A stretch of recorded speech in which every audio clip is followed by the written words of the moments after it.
Okay, I hope you guys can hear us. Welcome. I'm Speed at the bottom of the helix. This is the October edition of NMRAx. I want to give you a heads up that Train Fest, as hosted by the NMRA, is coming up this weekend in Milwaukee. That would be November 1st.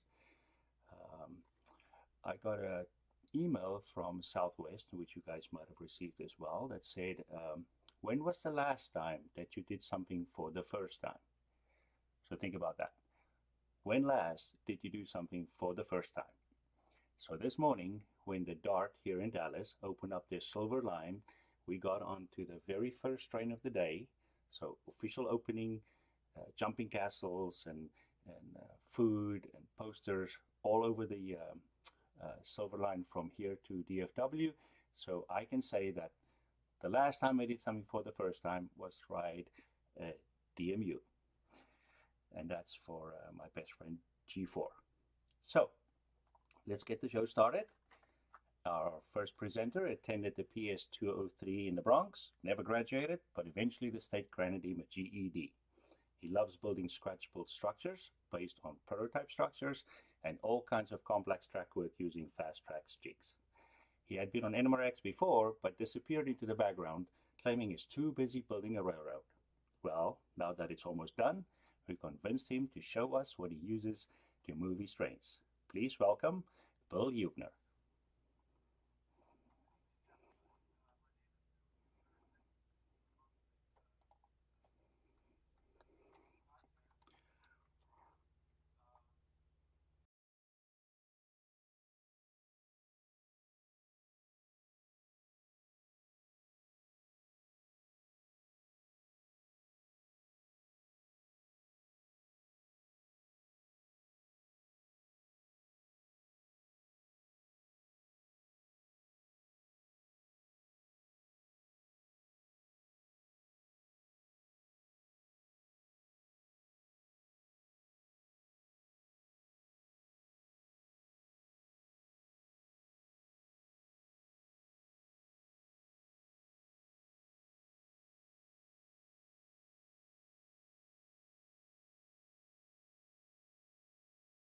in the Dallas Fort Worth area in January, and I met up with Speed and some other friends, and at the train show, and there were a lot of clubs there, and all of them had converted from either NCE to TCS Wi-Fi command control, and I was like, "What is this?"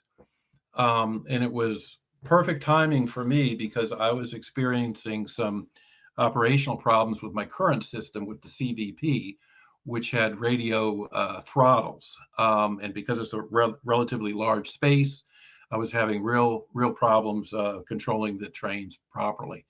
Now, this clinic is not a box opening demonstration, but really is more about my experiences setting this up. There isn't a lot of great documentation out there. And because it's relatively new, there's not even a lot of really good things on the internet, YouTube, whatever. And so I'm kind of like the beta tester, and you don't use the smart kid in the class, you use kind of the dummy. And it's like, if I can figure this out, the rest of you can too. But I want to go over some of the problems I had to overcome, mostly because I just couldn't get enough information. But again, this system is tremendous. It's been a real change in the way I operate, and I really love it. So these are the things we're going to talk about. And I just point out, I tried to get a red flag. It's just a scarlet flag. That was the best I could do. But there's about 4 or 5 points I'm going to particularly cover of things that I ran into and I struggled with and wasted a bunch of time, and hope to convince others to try the system and not worry about the problems I encountered, because they're really easy to overcome. So what is the Wi-Fi system? Just, most of you know it's like a broader band. You can send a lot more information over the system than our systems with the DCC, with the radio systems.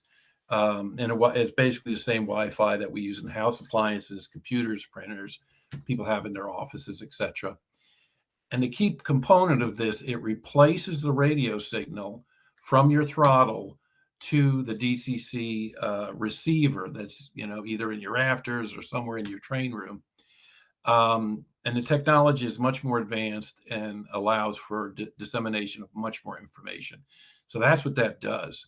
And for the basic system, this is kind of all you need to get started. Now, obviously, there's more to it. And in the pictures is the TCS, is their command station. It's basically their brain. They have a CS, command station 105. And that puts out about 5 amps of power. We'll talk more about that later. And there is a small Wi-Fi router in that little box there, which you can use, but I'll explain why you probably don't. The other thing you need are throttles. And I'm just showing you, they have 2 types. They have a 50 or an 100. The 100's more expensive, has more features. This is just a simple one. I've got about 5 of these. And the third thing you really do need is a third-party Wi-Fi router, which I'm showing there. And this is about all you need. And in order to make the changeover, again, if you're starting new, this is just much, much simpler. But basically, all the wiring is going to be the same. You can just, take out, the command station. You can probably use just about everything else you've got because it's really not changing the basic wiring of the system. But I always point this out, that I love to use bus wires that are at least 12 gauge. I use stranded because it's easier to move around in the bench work.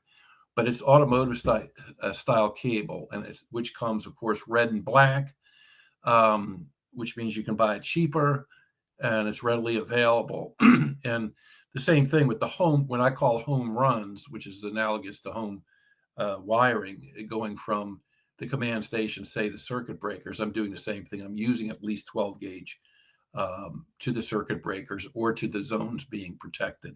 But again, you don't have to change any of the wiring. In fact, you're going to take a bunch of wiring out when you do this. Brief history of DCC. This is an old technology. It's about 60 years old.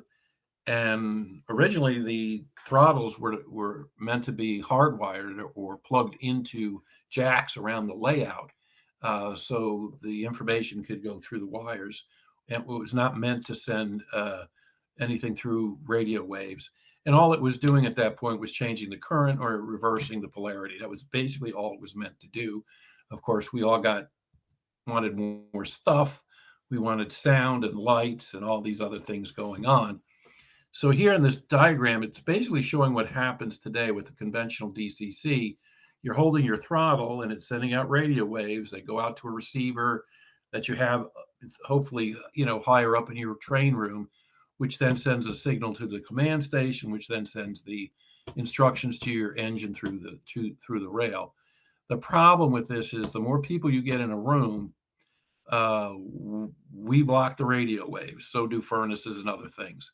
And so you lose information, and you get what's called a radio wave shadow, which prevents the information from getting to the receiver. And I always say this is what I was ending up doing, and I still do today when I go to other people's layouts. I've got to hold the throttle up in hopes of getting a better signal to the receiver. And again, you can add additional receivers, but you put 4 or 5 people together, and they're doing a lot of changes to the locomotive speed, sound, whatever. We're asking the radio waves to do a lot more than what the systems were originally meant to do.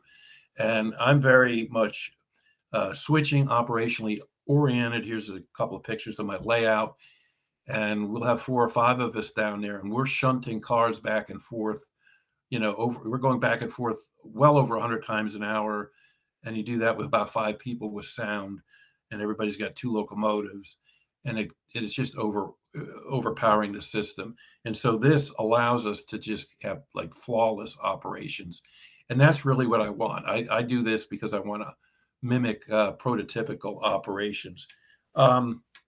So just some of the things to consider in terms of the advantages and disadvantages.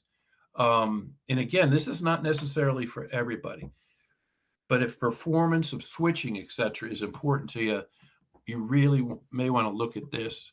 It's absolutely the future of model railroading. When I was in Plano, I was shocked. There was about 4 or 5 clubs there, with each one had their own, layout that they brought to the Plano train show in outside of Dallas.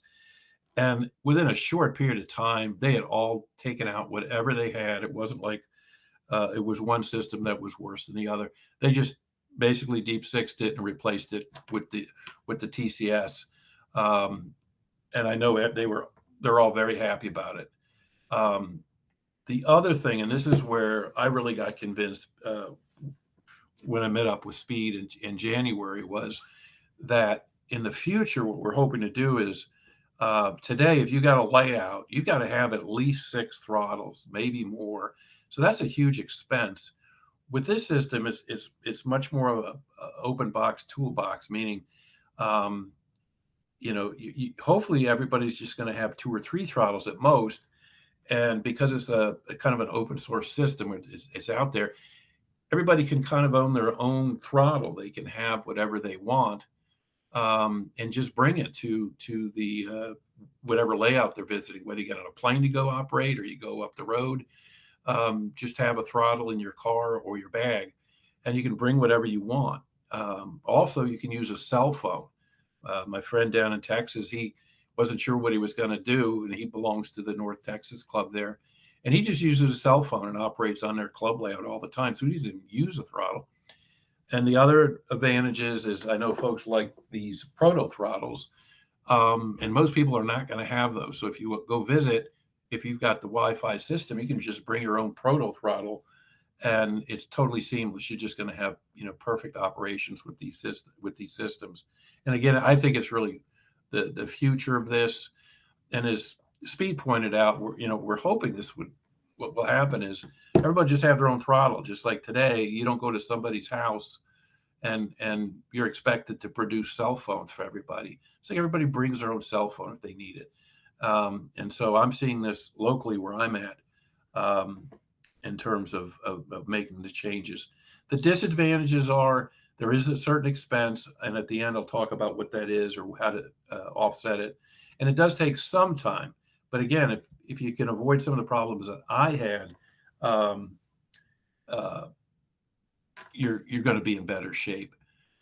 Now, who should stay with DCC? It's basically if you got a smaller layout, maybe 1 or 2 operators, and like I have friends that have like these small, SN3 type layouts, and they're only running 1 engine at a time, and they're not really asking you to do much. They're going around in a circle or an oval.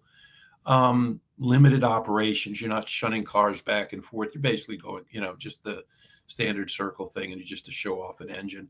Then that's fine. You don't need to spend money, particularly then if you've got the receiver and it's only controlling 1 engine. And a lot of times, they still have plug-in throttles. Then there's no reason to change. But if you're new to the hobby, meaning you haven't have any expense or anything built in, boy, I would absolutely advise you to go to this system. There's no reason to go back in time. Go forward. Also, like me, I like CVP. I think it's a great company, had a great product. But this was just such a game changer, and I made the change very, very quickly. I wasn't happy in terms of what I could do. The other reason, too, is if you got a larger layout, which is what most of these clubs have, they got lots of operators, more bodies, more obstructions. It was the clubs that actually made these conversions faster than anybody. And they could just tell the people in the club, look, just buy your own throttle, do what you want, bring your cell phone. We're not even going to provide anymore. They might have a couple for the club, but that's it.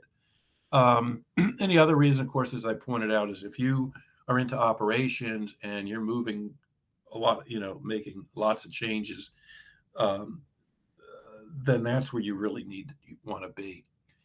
So this is kind of the heart of the presentation in terms of what are the red flags or kind of the problems I encountered as let's call myself the stupid beta tester, meaning I don't know what I'm doing. I didn't, I'm trying to figure this out.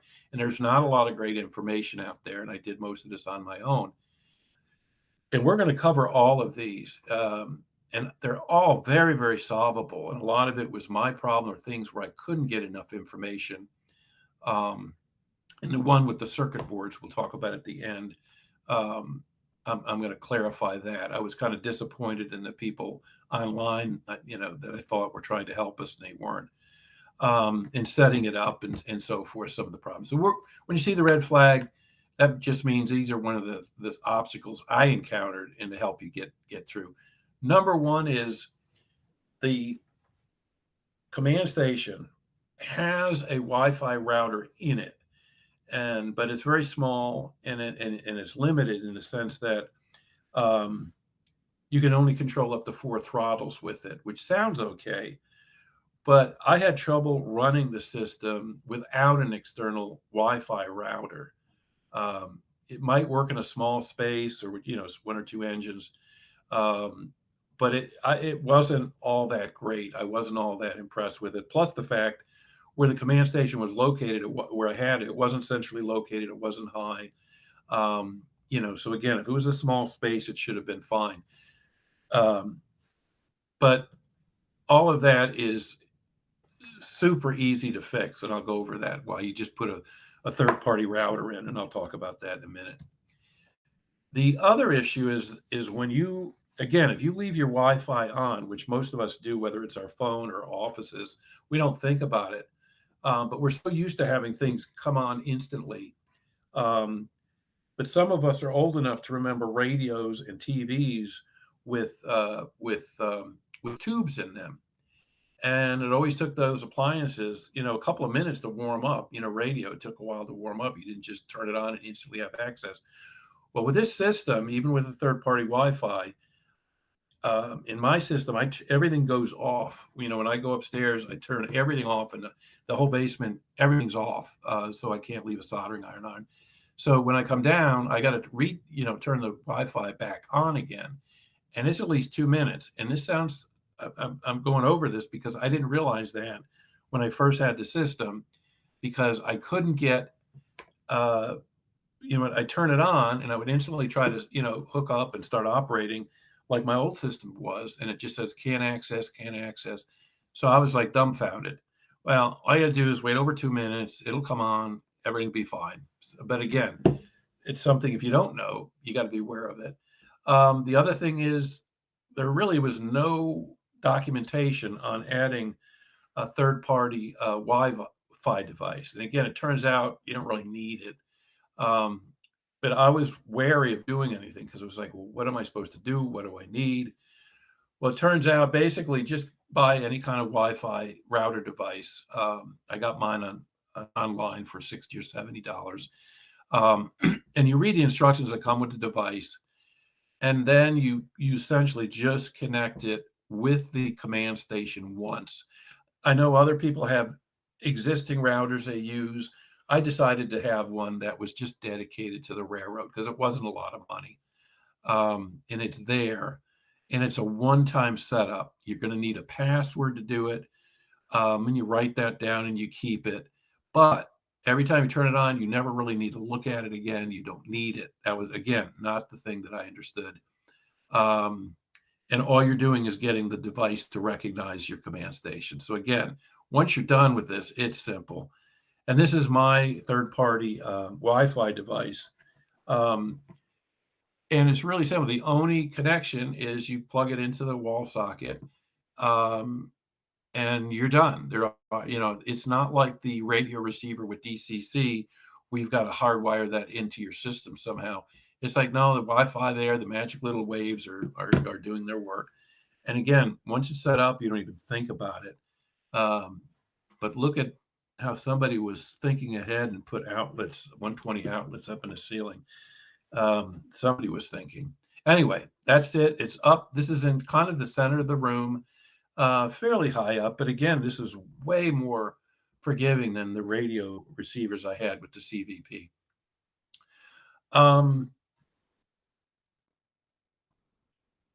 The other thing is setting up the throttles. And again, once you only have to do this once per throttle.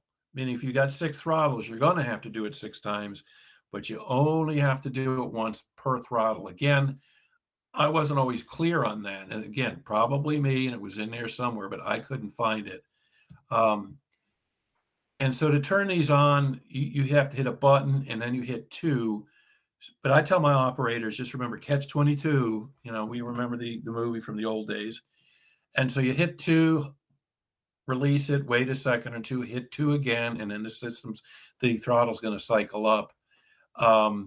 And then this is kind of what you're going to see the first time you set it up. It's going to say, welcome to the throttle, blah, blah, blah. Do you want a tutorial? Whatever. I suggest you go through that. And it tells you what the buttons do. And again, you only see this once, unless you want to read it every time. And then it says, let's connect. And then you hit the number 2, let's connect. Now, this is, again, another thing they don't always tell you is that you need to put a password in, but you only do it once per throttle, meaning once it's in and you save it, you turn your throttle on, you never have to put a password in again. It's done, basically forever. And I use a numeric code, I think it's 0 through 8. I don't even bother using letters. It's just, I just go to the numbers and I just go, any sequence you want, just so it's easy. And it's always the same for every throttle. And nobody, what else is going to, I don't care if anybody sees it, what are they going to do with it? So again, you do the password, but you only do it once. You don't have to do it once it's in the system. So that's what this is. You see the alpha and the numbers you can put in your thing. And then what I did is I read the network that I just called it trains, and I'll explain why in a minute. And I select that, and then it says it's searching for it, and then it's going to connecting to trains. And again, this is where you got to wait the 2 minutes. You got to have this thing warmed up before you go, and then you're set to go. You can put your locomotive in, the power, whatever the numbers are, and you're off to the races, so to speak. And again, you just do it once. And if somebody comes with their own throttle, and we'll talk about that at the end, if they only have to do that once, meaning they're going to put your password in. Well, if they come back next month, they don't have to ever redo that. They're just going to turn it on, and they're going to instantly see your network, and they're going to be ready to go. And that's what I've done here with some of my friends. So let's talk a little bit. Again, I'm not going to go into all the wiring, but there isn't even that much. But the basic wiring is that you've got a command station, and this indicates that there's a Wi-Fi within the system. But that's the limited one that you can only do 4 throttles with. And you got the wires that come down to, to the feeders, to the track, and so forth. The only other real wiring you're going to have to do is if you add a booster, you use a Cat6 cable. And again, you can see how it's plugged in, and you'll have to run that. And I'll talk more about that. If you don't have a booster, and the other thing too is you can add additional boosters if you want. In my case, I have 1 booster, so I've got basically 1 Cat6 cable.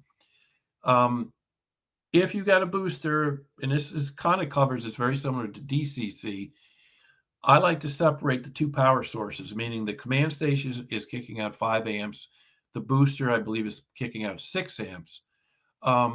And so the data cable can be as long as you want. I don't care that that's long, but I'm trying to keep my bus wires from the power source out to the railroad to 30 feet or less. Again, it can be more, but if you're doing 30 feet or less, you're not going to have any voltage drop, particularly if you're using 12 gauge or better wire. And again, use the Cat6 data cable as long as you want. You're not losing anything by doing it. Do you need both a command station or a booster? And again, this was something I wasn't really sure of. And there's tables if you're doing HO or N scale. It depends how many locomotives you're running at a time full. And so the one pushes out 5, the other pushes out 6. I probably could have gotten away with just the booster. But I was like, you know what? If I'm going to set this up, let's do it once. Let's make the commitment, get it all set up. And this way I've got power sources on either end of the basement. And it wasn't that much work or money to do. If you got a smaller layout, obviously the command station alone is just fine.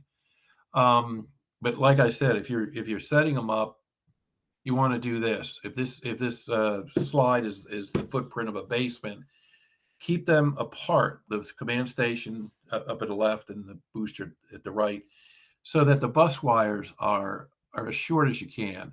But it's the same wiring as with typical DCC. You don't have to make any changes. The buses are not connected, and the track have gaps, so all of that's the same. This is what most people want to do, and I try to stay away from it. I suggest people stay away from it. They want to be able to plug both of these units into a surge protector and be able to turn it off at one place. And I'm like, no, just buy another surge protector and put that on the other device. Otherwise, you're running really long bus wires. You might as well run the data cable. But again, this is kind of similar to DCC, but I threw this in just as something to consider. And again, these are some pictures of my wonderful wiring. You can see I do this professionally.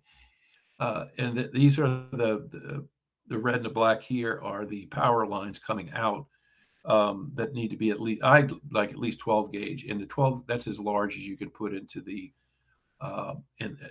green plug here.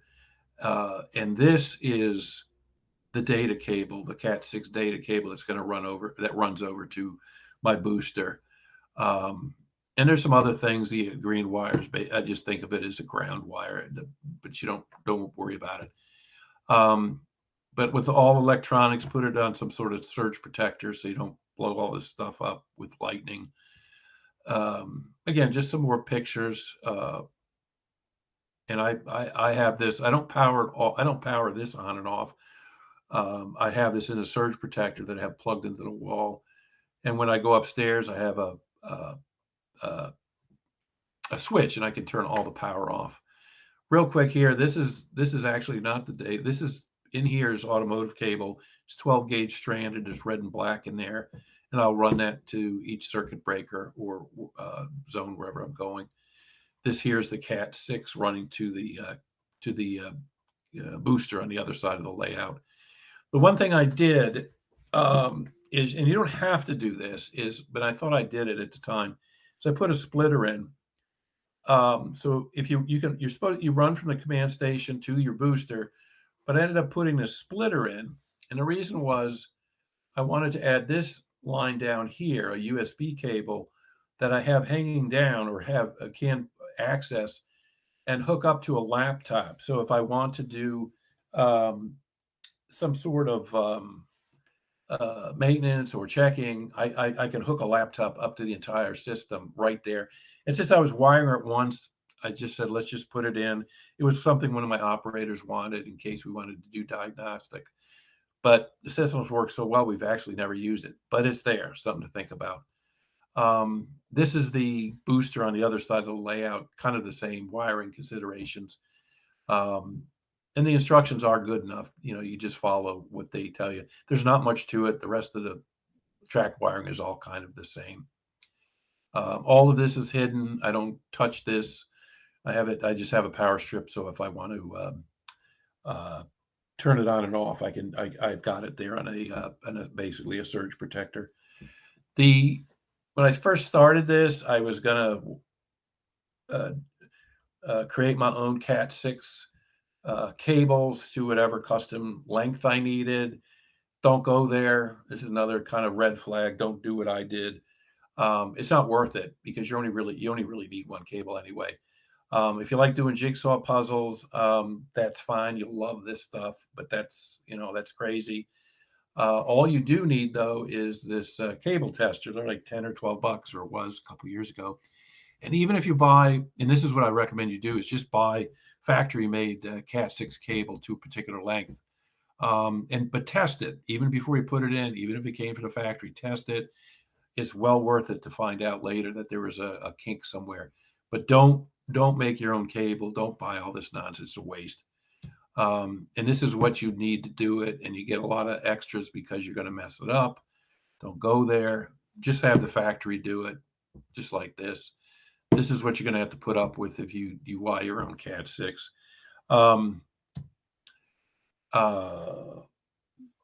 Anyway, that's kind of the basic wiring. The other thing I found out later, probably Speed knew about this at some point, is that if you've got an existing DCC system and you're interested in this, you don't have to do a complete conversion like I did. I took all the CVP stuff and sold it, and I went completely to TCS. But particularly, I know with NCE, I've done it on NCE, and I'm told that you can do it with Digitrax. I don't know about others, where you can add a device. Basically, it's a company from Wi-Fi Trax. I'll show you that in a minute, where you can add this device. You wire it in. Yeah, here's the website, wifitrax.com. It's I believe an Australian company, and it's a third-party device. And my friend Robbie, he has NCE, and he just wired this in, and it basically creates a Wi-Fi hotspot. And that's basically all he had. And you can control up to 4 Wi-Fi throttles, and that means whether it's TCS or some sort of cell phone, or Android or an Apple, whatever. So you can add 4. So for very limited money, small money, you can add one of these systems to this. And again, NC, it's easy. And the other advantage by doing this is that it allows people like me to come over with my throttle, or a couple of guys come over, and it helps with the rest of the system, because if you have 3 people that are running with the Wi-Fi, that's 3 people that aren't on the radio system with the existing NCE. So their experience is going to probably be better, because you're not asking the system to do as much as you would if you had 3 or 4 other people on the other system. So this is a cheap, easy way to make a conversion. I mean, it's really simple. And this is some of the information I got about which systems are compatible and which aren't. I know the NCE works for sure. My friends that have Digitrax have looked into it, and I'm trying to convince them to add it to theirs, but apparently it works with Digitrax as well. I don't know if it's as simple. It may be, but the NCE was just so simple and so cheap to do. So even if you're not going to do the whole conversion, there is another way in. And at that point, you may go, oh, I'll do this, and then I'll get myself one throttle, or I'll get myself a proto throttle, whatever. And you're going to have the same experience as I do with the entire system. And again, just you can splice into the existing bus, add 4 throttles, and it makes the system, more compatible. And this is what the package looks like. I just add this. It's not much to it. It's this small little device. Yeah, there it is right there. I think, and obviously prices change, and it's been a while since I looked at this, but they're like $120, $130 or something. And you can add these 4 throttles. So at least look at that and go to that website, Wi-Fi Trax. At least look at it. If you've got an existing system, you don't want to make a complete change. And again, here it is again. There's not much to it, just a simple board. And this is more information on how to do the conversion. And what I did research on was, the good thing is you don't need to install NMRA. It's pretty easy to do. So you might want to look at that as well. Next item is circuit breakers. This should have been simple as apple pie, but it wasn't. This is one of the areas I had the biggest problems with. That's why I've got that big red, scarlet flag, I guess. And obviously it makes lots of sense to add circuit breakers. And today, with the fact that they don't cost that much money, it makes sense to add lots of circuit breakers. Why just have one guy? If he's going to run a switch, let him be the only person that's going to be negatively impacted by the setup. But this is where I kind of got sold a bill of goods.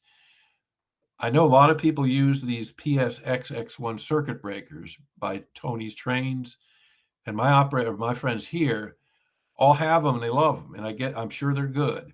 Um, and there were some people on YouTube, some that theoretically are in this space, and they push those, and kind of, but they don't tell you the problems with trying to run those with the TCS system. They will work, but you got to reprogram something and jump on your head and touch your head and do all these. I don't know. You got to do a bunch of stuff. And I didn't know that up front. And I was really disappointed because I spent a bunch of money, bought these things from Tony's Trains, wired them in, put them in, and nothing worked. And I couldn't get anybody to give me a straight answer for a while.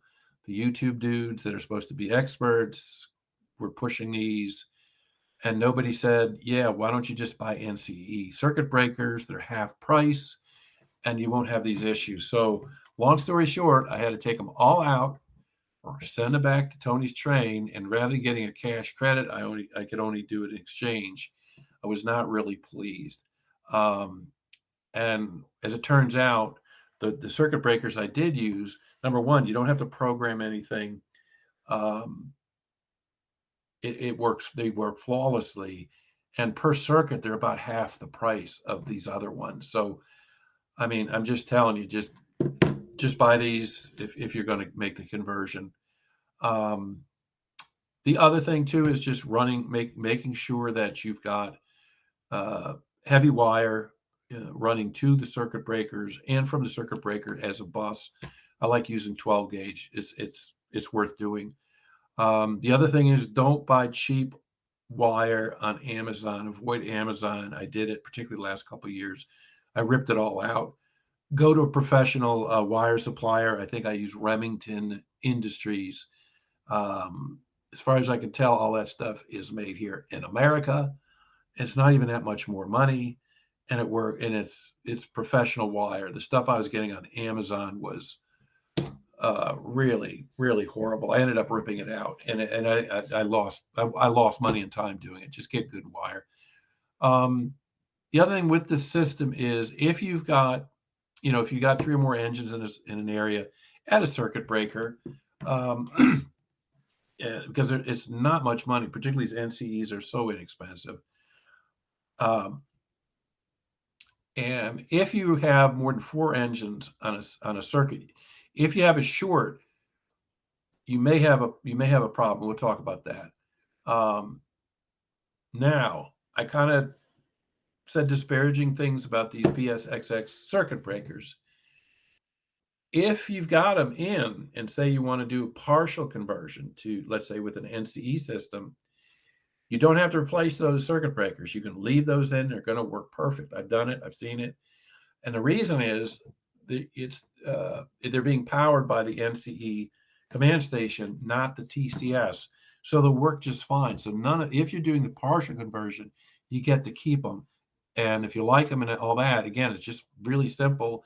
And there's no expense at that point. So that is the caveat, though, is if you got them and you're using the other system, you won't have to change those out. This is how I basically do the wiring. It's kind of similar to everybody else's. I run a terminal strip beneath or near each command station or the booster, and then I run out these home run wires, again 12 gauge or 10 if you want, to the circuit breakers, and I locate the circuit breakers out under the layout, and then run that into the track above. And again, that wiring really shouldn't change if you've got an existing layout. So I just want to cover it, and you can see I do this professionally. I use these terminal strips, again 12 gauge. I put these right next to the command station and run those out to the circuit breakers. And here's an example of the terminal strip, and I've got 2 circuit breakers located right there because there's 2 zones right there. It is a little harder working with the 12 gauge wire, but to me, it's absolutely well worth it. And this is the package of the unit that I use. And again, they're about half the price of the other ones. The one thing I did learn was if there were times where I had like 5 engines in a circuit or in a circuit breaker, and I'd run a switch. Well, I didn't. Somebody else did. I never make those mistakes. And I shorted the circuit out, and the system wouldn't. And I fixed corrected the short, through the switch properly, but the system wouldn't come back on. But what I found is you can change the current limit. It had very low current on each one, and on these particular circuit breakers, you can adjust it, add amperage.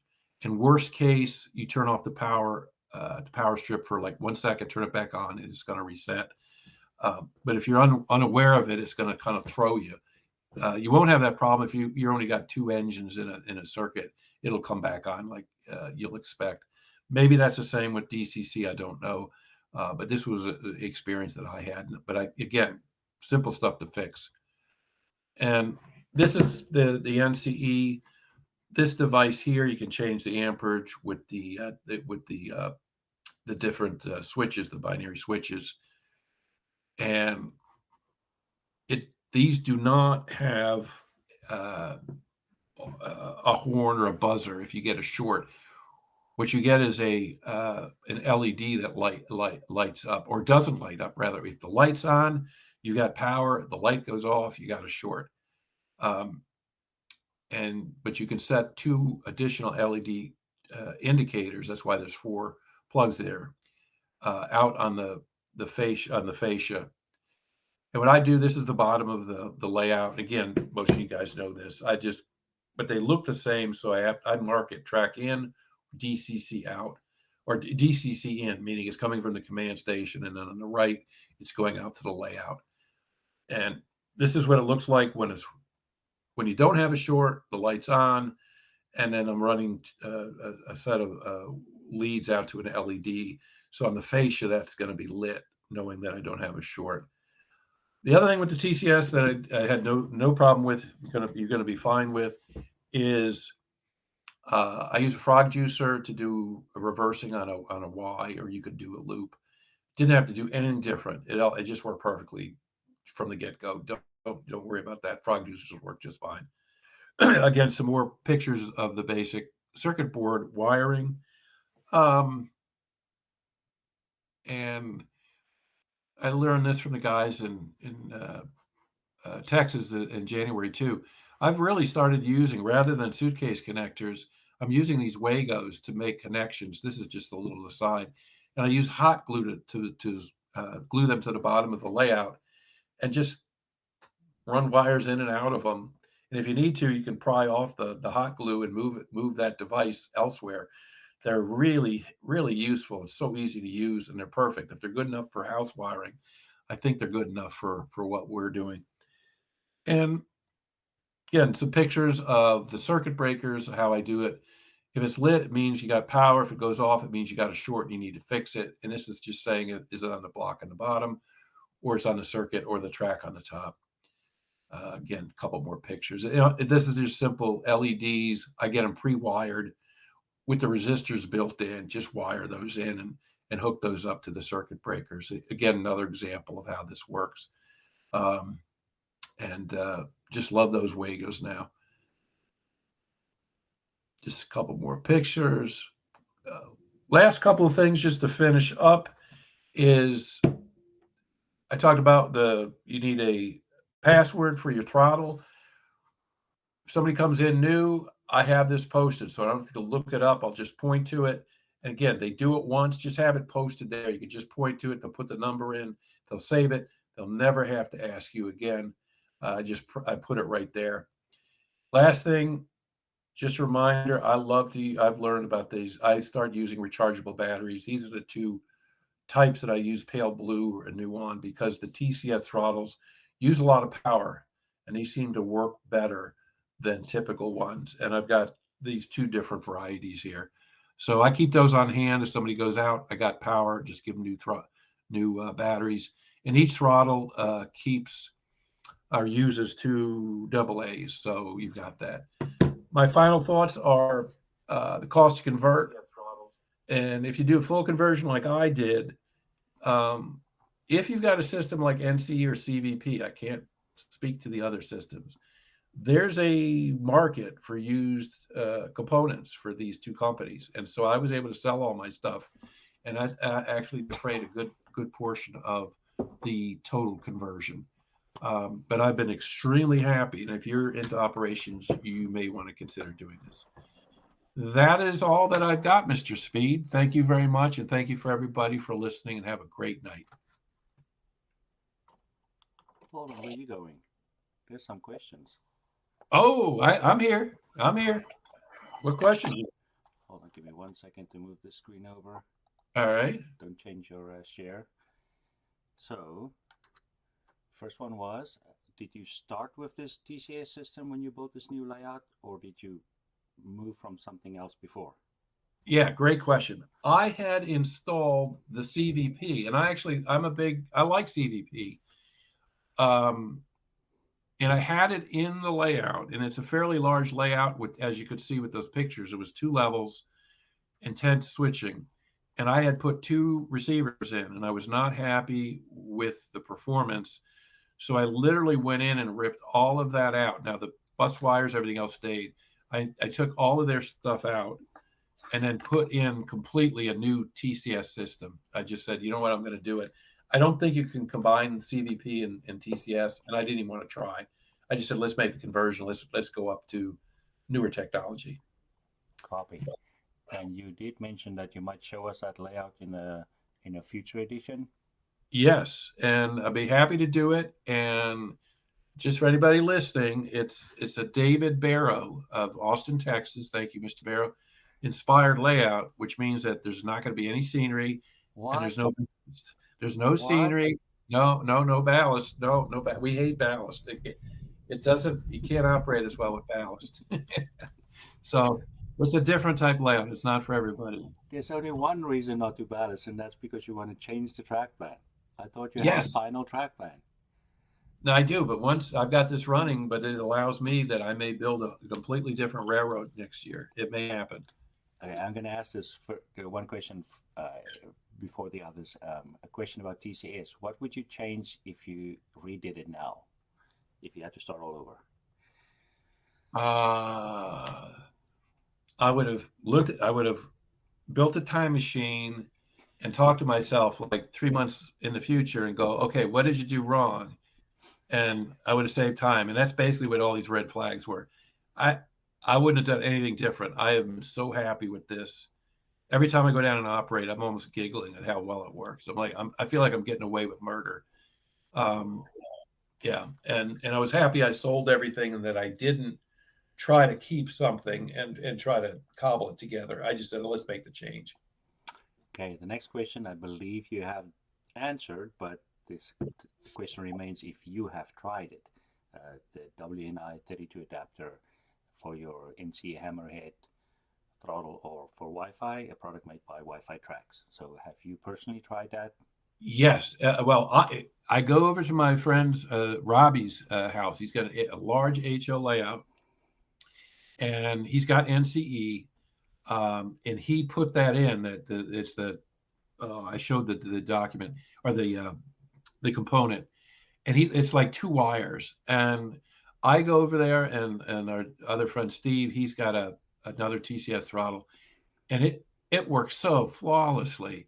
And I think he spent like $120, and he's got the ability to add 4 Wi-Fi, whether TCS or somebody's phone, for like $120 or something. And it was like he didn't have to do anything, and he didn't have to change out the circuit breakers. You know, he's using the Tony's Train circuit breakers, but because he's using the existing NCE command station, they work just fine. And so and we just go over there with our throttles, and it's just like I'm operating at my basement, and it works perfectly. And so, yeah, if you got NCE, it's so easy just to throw that in, and you can see how good it works. I think in the DigiTrack system, you can buy an LNWII, might be the last 2 letters, and that also gives you 4 more throttles using Wi-Fi. Yeah, that's my understanding. My friend, I'm trying to convince some other friends to spend the money, but it is what it is. Okay, so when you type the password in for your Wi-Fi system, Yeah. did you notice that there are little menu items at the bottom that shows you the other special characters, like small case ABC, and then you go to big case ABC, and then there's question marks, and you had the screenshot on your slide. Yeah. And so my question is, do you know how long I searched for the little menu to show me the numbers? Probably as long as I did, because it took me a while too. And but what I realized was the letters are a pain in the butt. And I said, I just want numbers, because then you don't have to remember anything. It's just 1, 2, 3, like one through 8. Because And, the numbers are on the big number pad. They're not in the menu. Yes, I forgot about that. That was another red flag. I should have put that in there. I wasted about a half hour. I forgot about that because you only do it once. Yeah, I forgot about that. Yeah. Cool. So there was a question about how many Wi-Fi systems or networks you would remember. I know there's a limit because I travel quite a bit, and then it tells you that it's full when you try to add another one, and so just as a few presses, and then you delete one of your the ones that you don't remember so much anymore to free up a slot so you can join a new network. I don't know how many they save. I tried the AI system here through the lightning storm, and it said 50, but I know it's not 50. It's not the number. I think it's got to be at least it's got to be 12 or more, because I've been to the North Texas Club, and they got a whole bunch of operators, and they do have a commercial Wi-Fi router that came with the building that they're leasing, and it's more than I'll ever have. I mean, because they got, it's a fairly large club, and a lot of guys will show up, so it's not limited. Like CVP had a limit of, I think it was 8 at most, and it's well above that. And I know the clubs are going with this, so I don't know that it's a huge constraint or much of a constraint. Okay, so most of these systems, the TCS command station, the LNWII, this WNI32, they all have a limit of 4 for the maximum number of throttles. If you had a better choice of a number, what number of throttles would you like to connect? If I think for most people, and I'm not asking for the world, if that number was 6, I'm thinking more of like a business marketing type person. It's like, if that number was 6, I think you'd get even more interest, because there's not a lot of layouts. I mean, we'd love to operate more, but there's a lot of layouts that use 6 or fewer throttles. There's not that many as a percentage that use more than that. So 6 would be a nice, if it was more, great, but 6 would be a lot better than 4. But again, with this system, when you just add the third party router, which doesn't cost any money, really, it's short money, it's kind of unlimited, and it works so much better. Cool. So that brings us to the end of the Q&A section. For those who joined later, I want to remind you that TrainFest is this coming weekend of November 1st, and right after the break we'll have Ed Koehler with the Pennsylvania Trolley Museum, I guess. So we'll see you guys shortly. All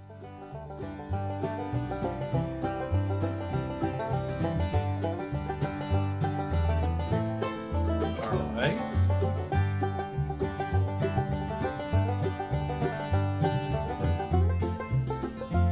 I'm going to escape out of here.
Okay, welcome back. I'm Speed at the bottom of the helix.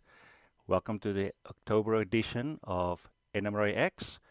For those who had trouble hearing me earlier, if you can give me a heads up that the microphone feels better now, I would appreciate it. I do need to remind you that there's a Train Fest in Milwaukee coming on the weekend of November 1st. That means that you have less than 7 days left to get there. I got an email from Southwest Airlines. Don't worry if you didn't. It said, when was the last time you did something for the first time? And that makes you wonder, when last did you go explore something new? So this morning, when the DART opened up the Silver Line from Shiloh, which is about 4 miles from my house, to the DFW airport, I decided me and my family is going to be on the first train. Now, there's some stress about that because what if the train is full? Or what if the train shows up and it's already full? Well, we were lucky that this was claimed to be the first train ever. Not completely true, but on the schedule, yes. So we got seats at a table and we rode all the way to DFW at the airport and all the way back. So go have some fun, do something for the first time ever. Our next clinician has been a member of the NMRA, the National Railway Historical Society, and the Ontario Western Railway Historical Society for over 50 years. He is currently serving as a board member of the Sunrise Trail Division NMRA and as president of the Long Island Sunrise Trail Chapter NRHS. He is currently a member and qualified conductor and a tour guide at the Pennsylvania Trolley Museum, which he is going to show us tonight. Please welcome Mr. Ed Koehler. Thank you very much. Thank you very much, Speed. And for those of you who are going to Train Fest in Milwaukee, I wish you luck with the parking. I was just in Milwaukee and the parking can be rather interesting there. And that's all I'm going to say about it. So again, my name's Ed Koehler and well, you've heard enough of me. So let's start with the show. Okay, this is a 2000 artist rendition of the future East Campus for the Pennsylvania Trolley Museum. I'm going to be very honest with you. This thing has become a reality, and we're going to see it in actual pictures. And if you keep this in mind, you'll see how well we've come. Okay, the Pittsburgh Electric Railway Club was formed in 1940 after acquiring their first complete car during 1949 and a second during 1952. Okay, on February 7th, 1954, 4 trolley cars made their way to a site in Washington, Pennsylvania. 3 of those cars proved to be the start of the Pennsylvania Trolley Museum. The 4th car was a Pittsburgh Railway cars to transport the trolley fans back to Pittsburgh. And here's a photograph of that delivery fan trip at Morganza Road in Canonsburg by Mac McGrew. West Penn 832 was in the lead, Pittsburgh Railway car. And then in the background, we have Pittsburgh Railways M1, a very rare money car. Funny thing, I dug up this picture. Then I tried to trace where it was taken. Found out I usually stay at a motel right across the street from where this was taken. Okay. The museum currently has a collection of 54 cars. Approximately 23 are operational. The museum operates 2 routes for visitors, the short city loop and the longer interurban loop. The new Welcome and Education Center at 1 Electric Way, Washington, Pennsylvania, opened on November 9th, 2023, completed the major East Campus project. Inside the Welcome and Education Center are a number of exhibits and interactive simulators explain the trolley car milieu. The Trolley Display Building, or Car Barn 3 as it's also known, or TDB as we refer to it, dates to 2004 and is across Volunteer Boulevard from the Welcome and Education Center. This is a big building. Inside the Trolley Display Building, a volunteer tour guide has about 24 trolley cars to show you. You can get on board, look around, but please don't touch any of the controls because they're live and they will move if you touch the right controls. A ticket for the Pennsylvania Trolley Museum, virtually unlimited to rides in the museum until 4 p.m. Well, we close sometime. Our first trip will be over the city loop from the Welcome and Education Center to the McLean Country School loop. And we'll see a couple of the different cars that the museum has in their operating roster. Here we have Philadelphia Suburban Transportation Company, better known as Red Arrow Lines 14, a St. Louis car at the City Loop stop. St. Louis Car Company built this. They used a lot of PCC type designs in it, but it is not a Presidential Conference Commission car. Here's Ellis Platform serving the Eaton parking lot. This is just the car in this picture is westbound, and we're basically going eastbound. Union Railroad 396, a track car on the east leg of the Redmond Y. If any of you are from Atlanta, for a brief period, this track car was owned by MARTA and was used during the construction phase. Pittsburgh Railways 3756 running eastbound along the Eaton parking lot. The rear Pittsburgh Railways Interurban PCC 1711 entering the McLean School Loop. Red Arrow 14 on the McLean School Loop. Pittsburgh Railways 4145 turning on the McLean School Loop. This is a single-ended car, so there's no doors on this side. And Cincinnati Street Railway 2227 approaching the platform at the loop. New Orleans Public Service 832 at the McLean School Loop platform. And Pittsburgh Railways Interurban PCC 1711 at the Allison platform. I know we got the pictures in the show, but basically the Allison facility is no longer there. The station building is no longer there. It's been removed for preservation, and it will not be restored to this area.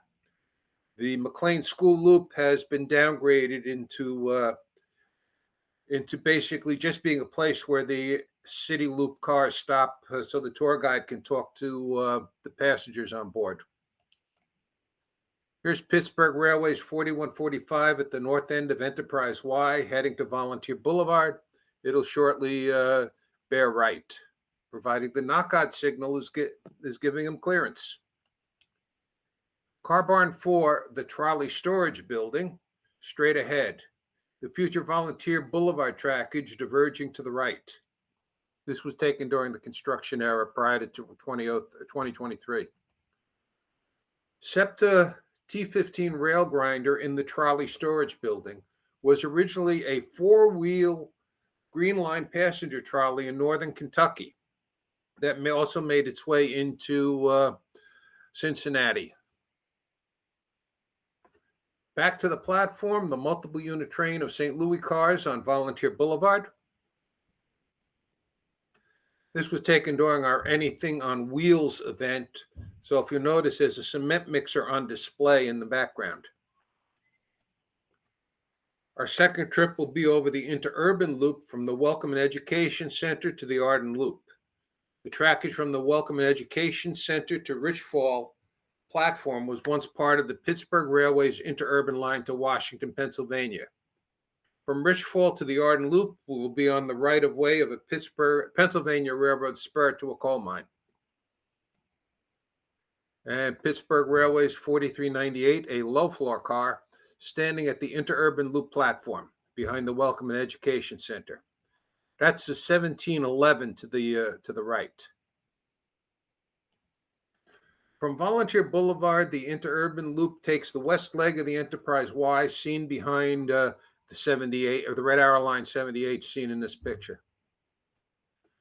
Philadelphia Rapid Transit 5326 at the location where the Enterprise Y meets the main line.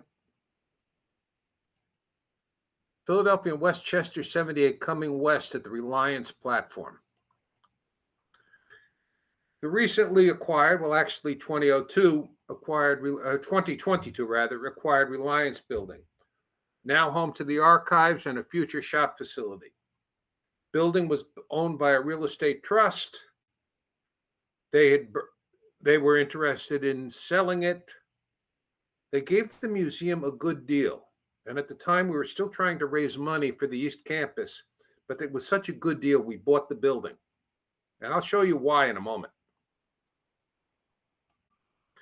This is Bay 3 of the Reliance Building. It has these two overhead cranes. This area may become the repair shop if the current 10-year plan is fully carried out.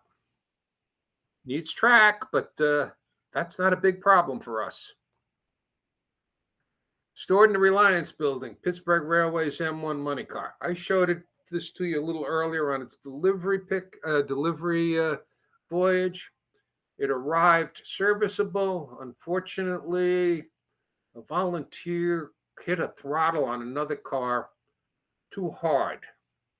Did a little damage to it. But we're currently in the process of raising money. We want to restore this car to operating condition.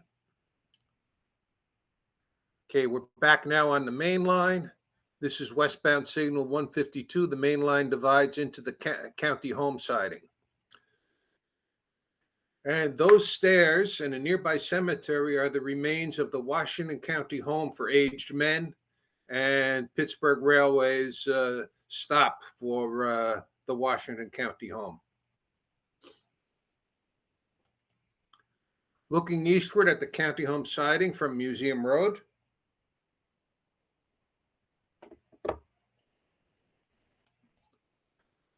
Companhia de Transportes Coletivo de Rio de Janeiro, 1758, crossing Museum Road. Car has an interesting history, which we'll talk about in a few moments. Construction of Barn 1 began in 1957 and was completed in 1961. The first operation by electricity was during December 1962. The museum was dedicated during July 1963.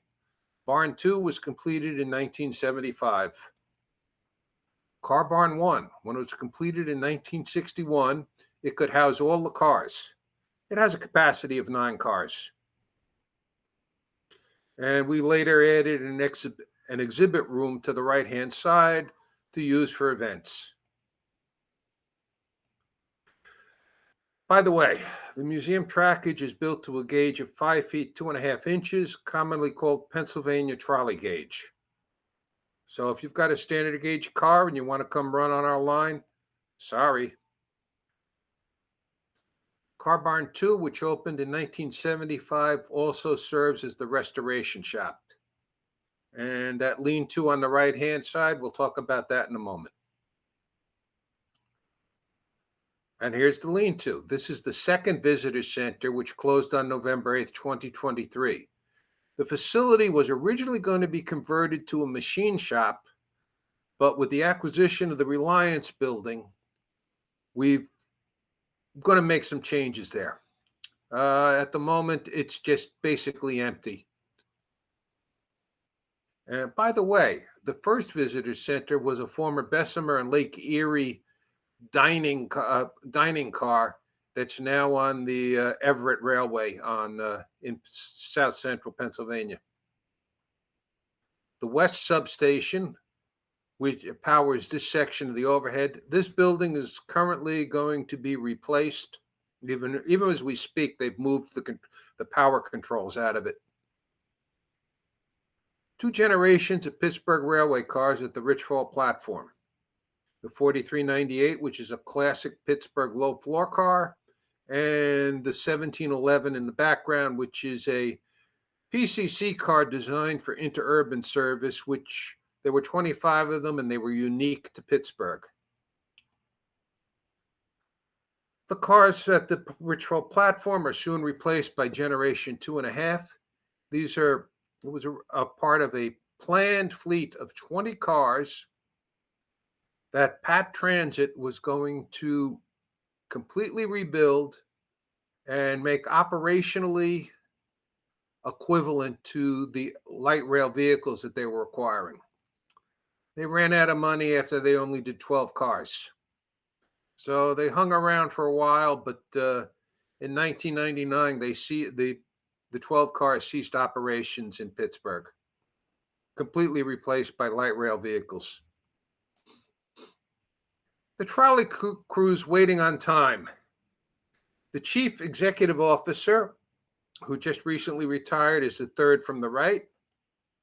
That's this gentleman right here, Scott Becker. Bunch of great people. Here's Red Hour 14 westbound approaching the West Campus. And West Penn Railway's 832, Miss Brackenridge crossing North Main Street, a very busy thoroughfare. Completely, it's now they have, besides the flashes you see here, there's now a set of lights hanging over the street. Despite that, this August, a drunk driver in a Pittsburgh car slammed right into Red Arrow Line 66 and did some damage to it. His insurance company promptly sent out an adjuster to look at it. The adjuster looked at the trolley car and said, "What the hell is this?"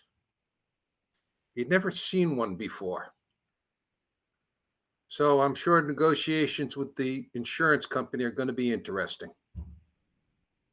Here's Pittsburgh Railway's 4398 approaching the Main Street crossing. I can just hear the operator starting to blow his horn. Looking west at the rebuilt Fairgrounds platform from the westbound car, the uprights for this roof were salvaged from the Pittsburgh and Lake Erie station, which is now at Station Square in Pittsburgh. It's a shopping center.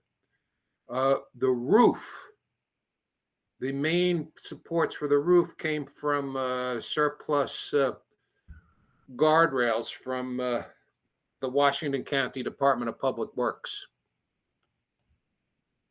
During the run of the Washington County Agricultural Fair each August, the Pennsylvania Trolley Museum turns itself into a rapid transit line linking the fairgrounds with remote parking facilities. As many as 8 antique trolley cars work this service, which basically resembles a depart when loaded rapid transit operation.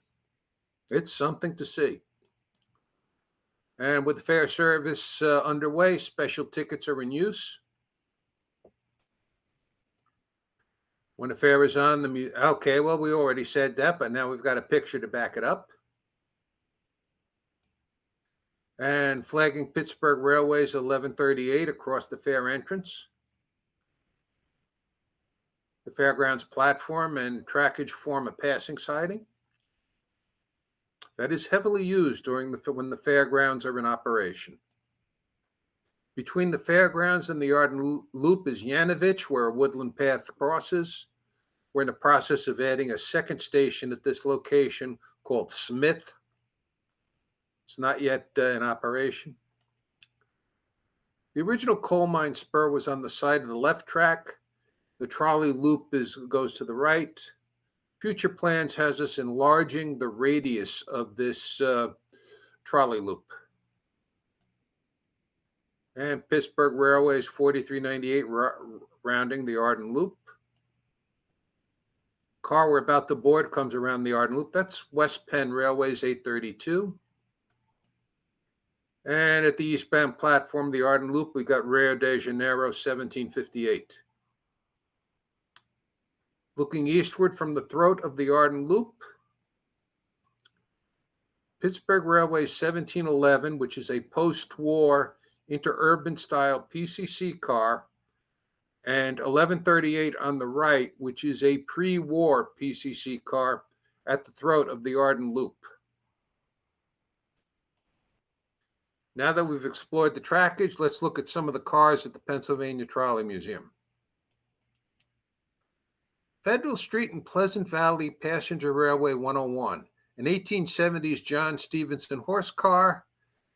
In the 1920s, this was one of the 2 surviving horse cars still in service in Pittsburgh. It was retired from service, and the other car was scrapped. This one was repainted and put on display. It's now in the possession of the museum. The museum did take one little liberty with it, though. Pittsburgh cars were generally pulled by two mules. We got a horse. The horse was donated. It was in front of a sporting goods store. A truck backed into it, and somebody gave us a pickup truck full of parts. And we originally named the horse Bondo the Wonder Horse. Well, the executives at the museum weren't thrilled with that, so they ran a contest, and now he's known as Mr. Fred. Pittsburgh Railways 3487, St. Louis Car Company in 1905, the oldest operating car at the museum. Now, this is a wood car, completely wood, constructed of wood, with the exception of in the 1930s, when they turned it into a work car, they gave it a steel skin. Basically, sheet steel was screwed into the wood body. It's still around. It's still operational. It's a little delicate, but it dates back to 1905. 120 years, not bad. Here's pressed steel Railways 4145. What's known as a high floor car in Pittsburgh. This was built in 1911. Now, what's interesting, and the time when this was built in 1911, the mayor of Pittsburgh insisted in not using the letter H. He said it's silent, who cares? So if you look at the builder's plate inside this car, it says Pressed Steel Car Company, Pittsburgh, with no H, Pennsylvania. It's also, for the operator, an interesting event. This is what you would call a high voltage car. In other words, the controller actually works on the 600 volts DC from the overhead. So when you're throwing the master switch, you get one hell of a blue arc. Gloves are recommended. Now you can see how the difference. This is a low floor car. This is 4398. St. Louis Car Company of April 1916. A lot easier to get on than the high floor cars. And here's 3756, which is known as the Fred Rogers car, built by Osgood Bradley in 1925. It's known as the Fred Rogers car because in 1983, Fred Rogers filmed an episode at the museum. He also filmed a lot of what would call B-movie, B footage that was used constantly in his TV series right up until the last show.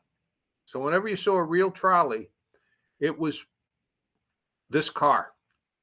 Today, there's a wonderful picture of him sitting in the rear vestibule, and we've got it set up in the museum where if you're there, you want to take the Mr. Rogers pose, we'll help you get the picture. And West Penn Railways 832 Miss Brackenridge, a 1930 Cincinnati curved sidecar. It was one of the last orders of cars built by Cincinnati Car Company. And she's the queen of the fleet. She can be a little temperamental, and you got to move 4 levers to change ends. But it's a very nice riding car, moves fast, and it is the most comfortable seats on the property. Pittsburgh Railways 1138, a pre-war PCC car built by the St. Louis Car Company in 1937. Now, how can I tell it's a pre-war car real quick? Notice above the windows, there are no standee windows. Except when you're dealing with Kansas City, that's your hallmark that it's a pre-war PCC car. Kansas City, even their post-war cars didn't have those windows. And here's a post-war interurban car, Pittsburgh Railway 1711 by St. Louis in 1949. Now, the museum's operating trackage includes a piece of the former Washington interurban line, operated by Pittsburgh Railways. This car was the last revenue car to operate on the Washington interurban line. So in a way, we brought it home. a Pat Transit rebuilt PCC car, the 4004, originally built by St. Louis in 1948 and 1949. It was rebuilt totally in 1988. Again, that was one of the 12 cars they rebuilt. They intended to do 20. They had some leftover parts, so they did 4 more cars a little bit. But they didn't get, this thing is virtually a new car except for the roof. Pat Transit M283, a crane car by the Differential Car Company in 1929. It was originally Pittsburgh Railways. It was rebuilt by Pat Transit in 1973. And we still use it regularly. Like I often tell the people I'm guiding around the trolley display building when I come bring them over to the work car track. The work cars, the outside of them are museum exhibits. Inside, they are still workaday cars. And here's the 283 with its crane rotated and lifting a switch point with its second hook. Pat Transit M10, a line car built by Pittsburgh Railways in 1940 using salvage from other cars. Note that you see the large baggage or freight door on the side. This is the only side that door is on for this car. And the inevitable crew on top. And the platform is in place. The lineman can begin to work on the wire. This is Pat Transit M210 again. And Pat Transit M551, a side dump car, a Differential Car Company product of 1922. Differential only made 5 different types of cars. A bottom dump car, a side dump car, a crane, a flat car, and now I'm having a senior moment. The car we just saw previously. And here's the hoppers are fully tilted. Time to send in the laborers to finish emptying them. And Boston dump hopper car, bottom dump hopper car, Boston Elevated Railways 3618. This was an interesting acquisition. Retired by the MBTA in Boston, Kennebunkport bought it and a sister, brought them to Maine. They took this car, removed their trucks, removed all the electrical gear from it, and then they were going to scrap the body.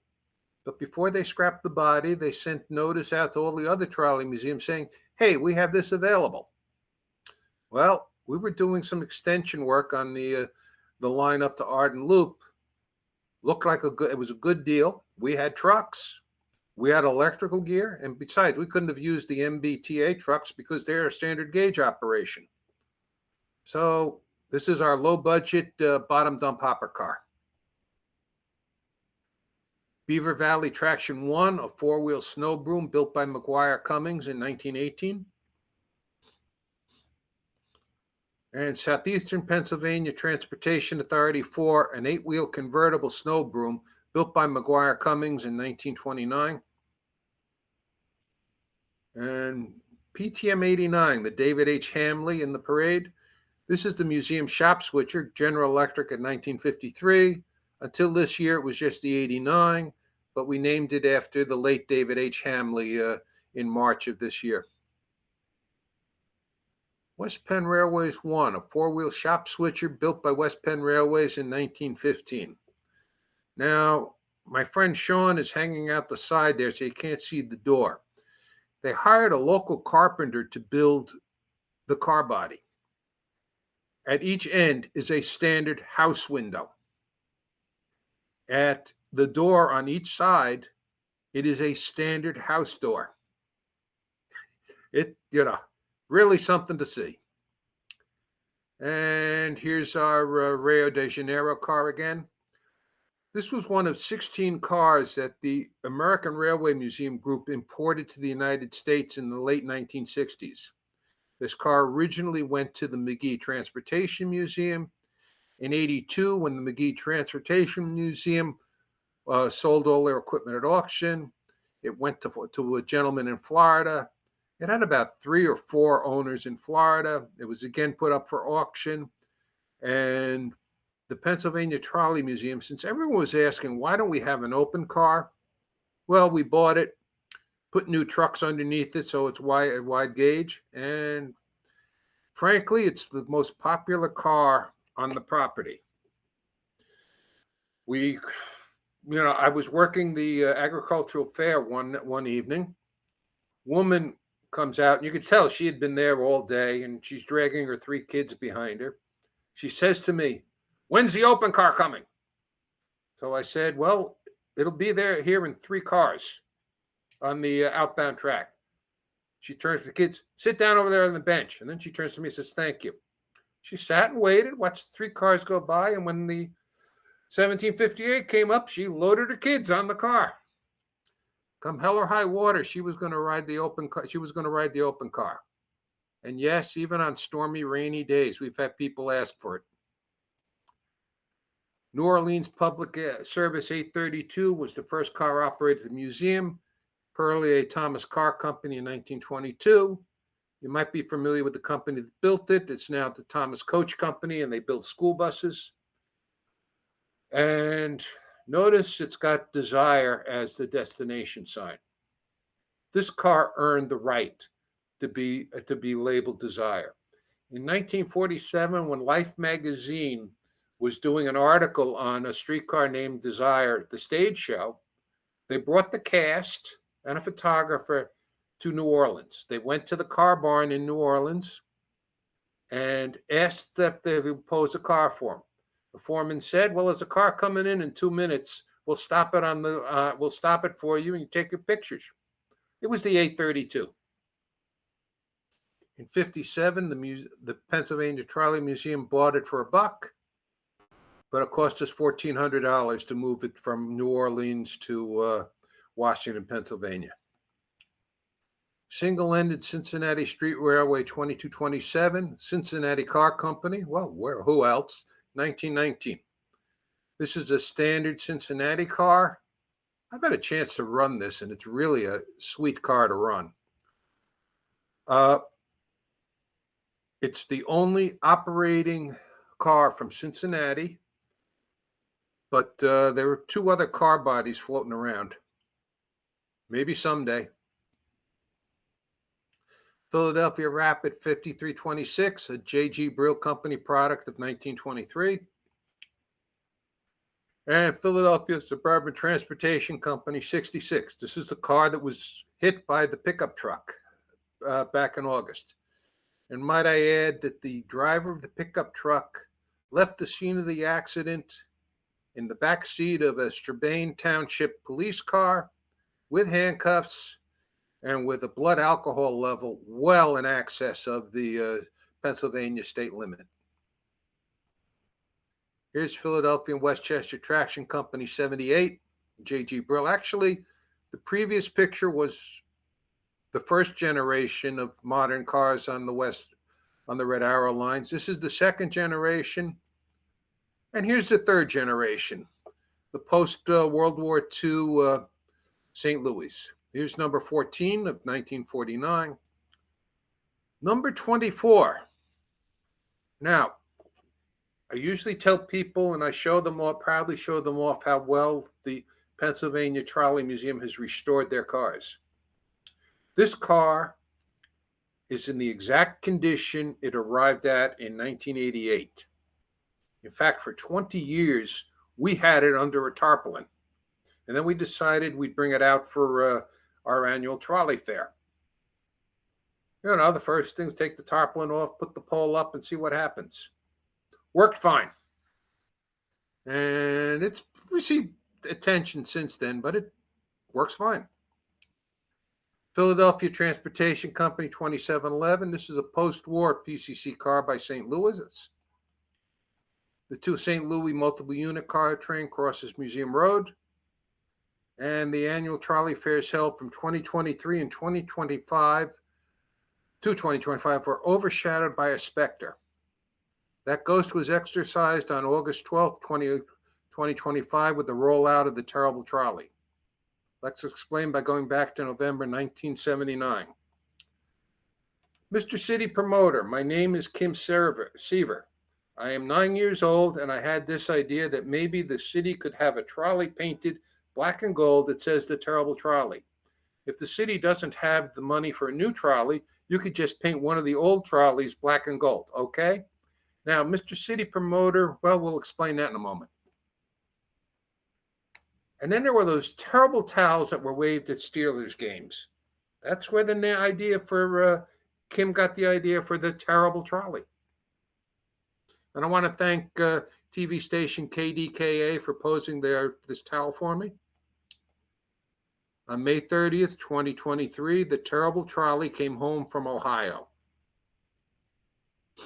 By June 20th, 2023, restoration had begun. We thought we could get it done in a year, but it turned out that road salt had gotten into some of the electrical components. It took us 2.5 years. A modified terrible trolley towel helped raise funds for the project. And at this point, I can't tell you how many people cooperated and helped us do this project. In fact, it took a village to redo something terrible. Stand by, folks. We're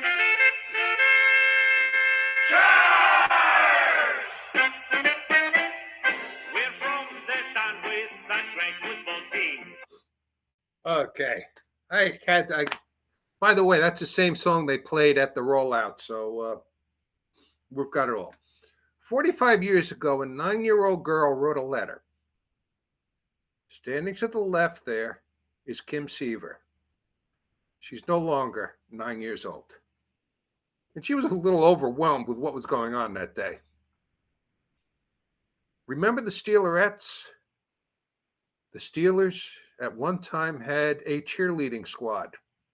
They haven't had one in 40 years, but the ladies have stayed together and do charitable things on behalf of the Steelers. One of them is married to the former president of the Pennsylvania Trolley Museum. They showed up. Out of the picture is one of their granddaughters who was dressed in one of the original Steeler cheerleader uniforms. Didn't get a picture of her. And the first public run, standing room only. And yes, Kim Seaver and all the official guests were on board. Pat Transit 1713, The Terrible Trolley, a post-war PCC car by St. Louis in February 1949. By 7 p.m., it was just another car in the fleet, and it was working the evening service to the agricultural fair. Now, I might add, and I had discussions with the museum director. I said, we're not restoring a car here, we're restoring an icon. And he laughed, but let's tell you what happened. The museum constantly gets phone calls asking, when is this car running? To the point where we and the operating department have all gotten a memo that during football season, this car is to be run. If it's out of service, it is to be put into the trolley display building so people can see it. I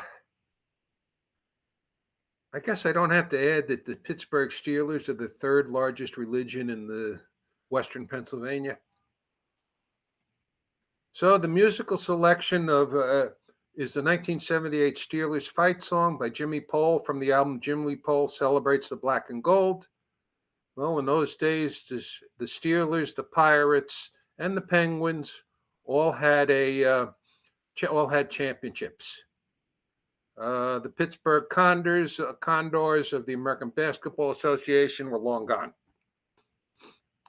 Images copyright 2018 through 2025 by Edward M. Koehler Jr., except for slide number 4 in the record album cover. Text copyright 2025 by Edward M. Koehler.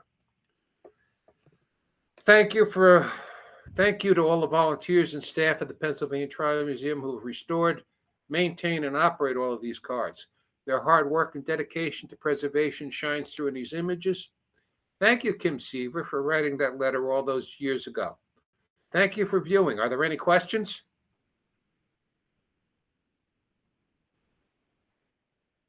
Yes, they are. Okay, well, Let's get us back on the screen. Camera on. And let's stop your share. okay. Share's gone. Transition over. I hope the people can hear me. I see the bars wiggle. So, So should I stop my show? now you're good. Just play along. Okay, I'll just lay low. The where did the last question go? Does the Pennsylvania Trolley Museum have any J.M. Jones of West Troy, Waterfleet, New York cars? They do not. The museum specializes in cars from Western Pennsylvania, and there were a few oddballs that aren't from Western Pennsylvania, but they were good deals, like the open car, the Rio de Janeiro car, the New Orleans car. But basically, they specialize on cars from Western Pennsylvania. So we don't have any J.M. Jones cars. Okay. If the museum were to order a new car to be built, do you have any idea what that would cost? No idea. And why would we, and why would we have a brand new car built? Although I have had discussions with two members of the board that there are two types of Pittsburgh trolley cars that are no longer in existence. So if we had a couple of $1 or $2 million laying around, wouldn't it be cool to recreate an 8000 series Interurban and one of the low floor trailer cars? But that's the story for another day. Well, you have three religions there. What if that third religion becomes a second religion? You might need another car. That is true. That is true. But if we were to build a car, it would probably be a recreation of those cars. By the way, the restoration work that we've done on the PCC cars, they are virtually brand new cars.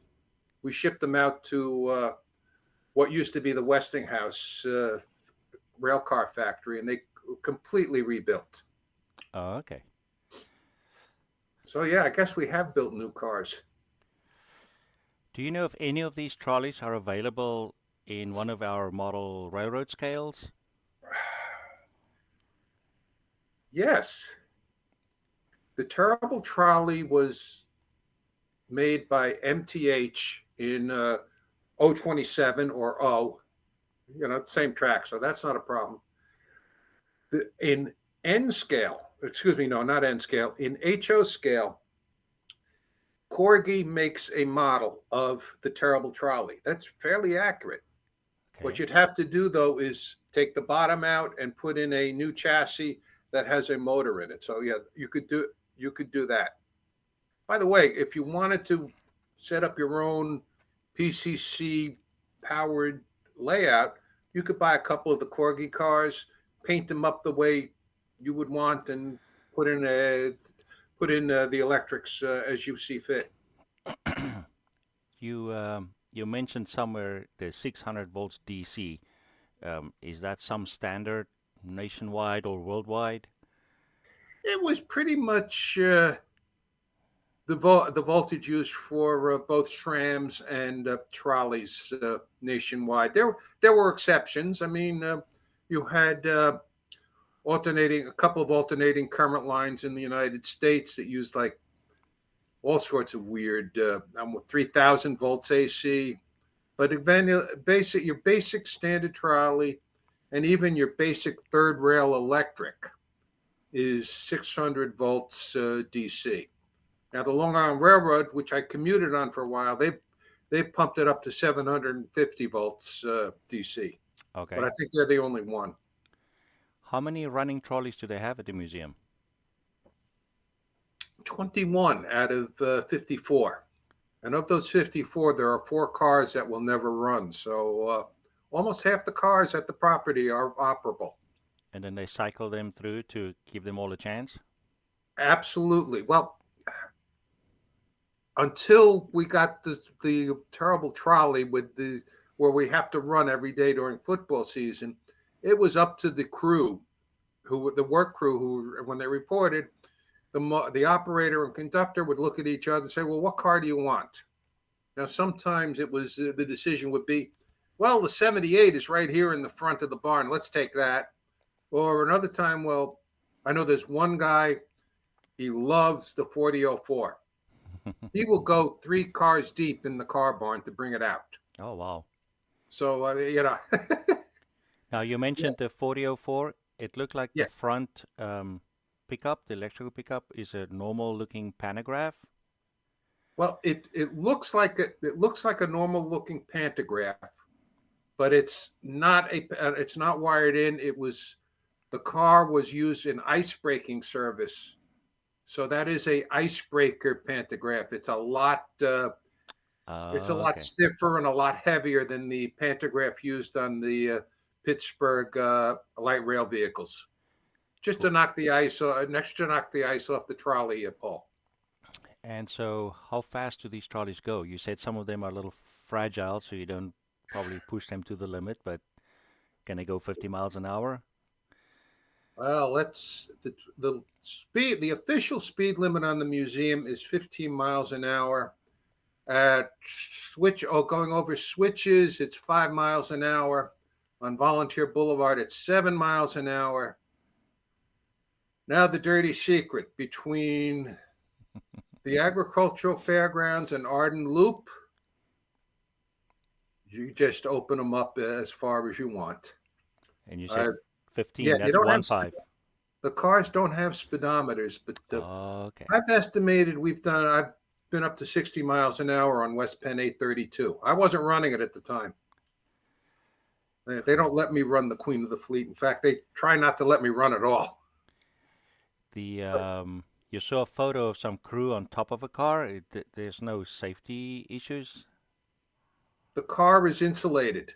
Okay. They're on a wood platform, and they're insulated. That is the traditional way that trolley lines maintain their overhead.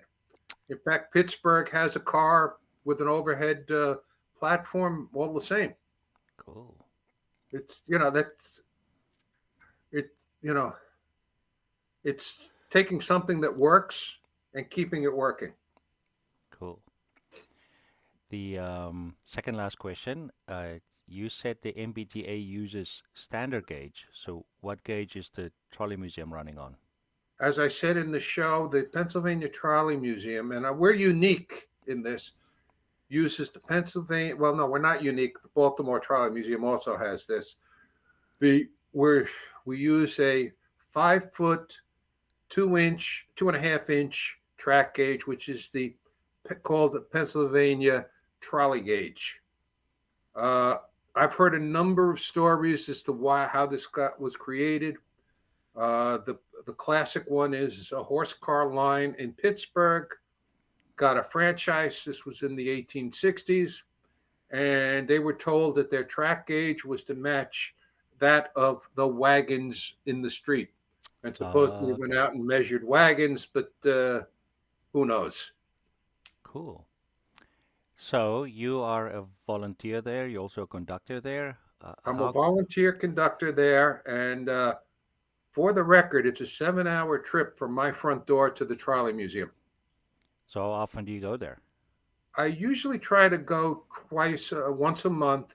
Unfortunately, my knees have reached a point where they got to go into the shop. I'm having knee surgery the week of Thanksgiving, so I'm missing October, November, December of this year. Okay, so the question is, how can other people get involved? How can they, if they wish to join and help along? We've got plenty of room for people. If you go on our Pennsylvania Trolley Museum website, Google volunteer, and there'll be information on who to sign up. You want to speak to a woman by the name of Morgan Meir, and she's the volunteer coordinator, and she'll get you all set up. There's training, but it depends. If you want to be an operator, there's a lot of very serious training. We take running our trolley cars as serious as the That's mainline terrific. railroads. Good.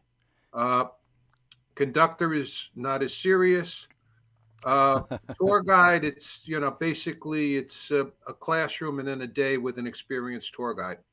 Awesome. Well, that brings us to the end of the questions. Thank you very much, Ed. We You're enjoyed welcome. that. Just for the audience, there is a Train Fest coming up this coming weekend in Milwaukee, and right after the break, we will have the Panarotti-filled Canadian locomotive logistics. So Okay. see you soon. Speed. Am Yes, I sir. still on? Yes, we One are. more thing. The Pennsylvania Trolley Museum is open year-round, Thursday, Friday, Saturday, and Sunday. Thursday, Friday, Saturday, And and it's Sunday. located right where Interstate 70 and Interstate 79 meet. Copy that. See you guys there. Okay. Have a good one. Good talking to you, sir. Bye. Bye.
Hopefully not a number 2, eh?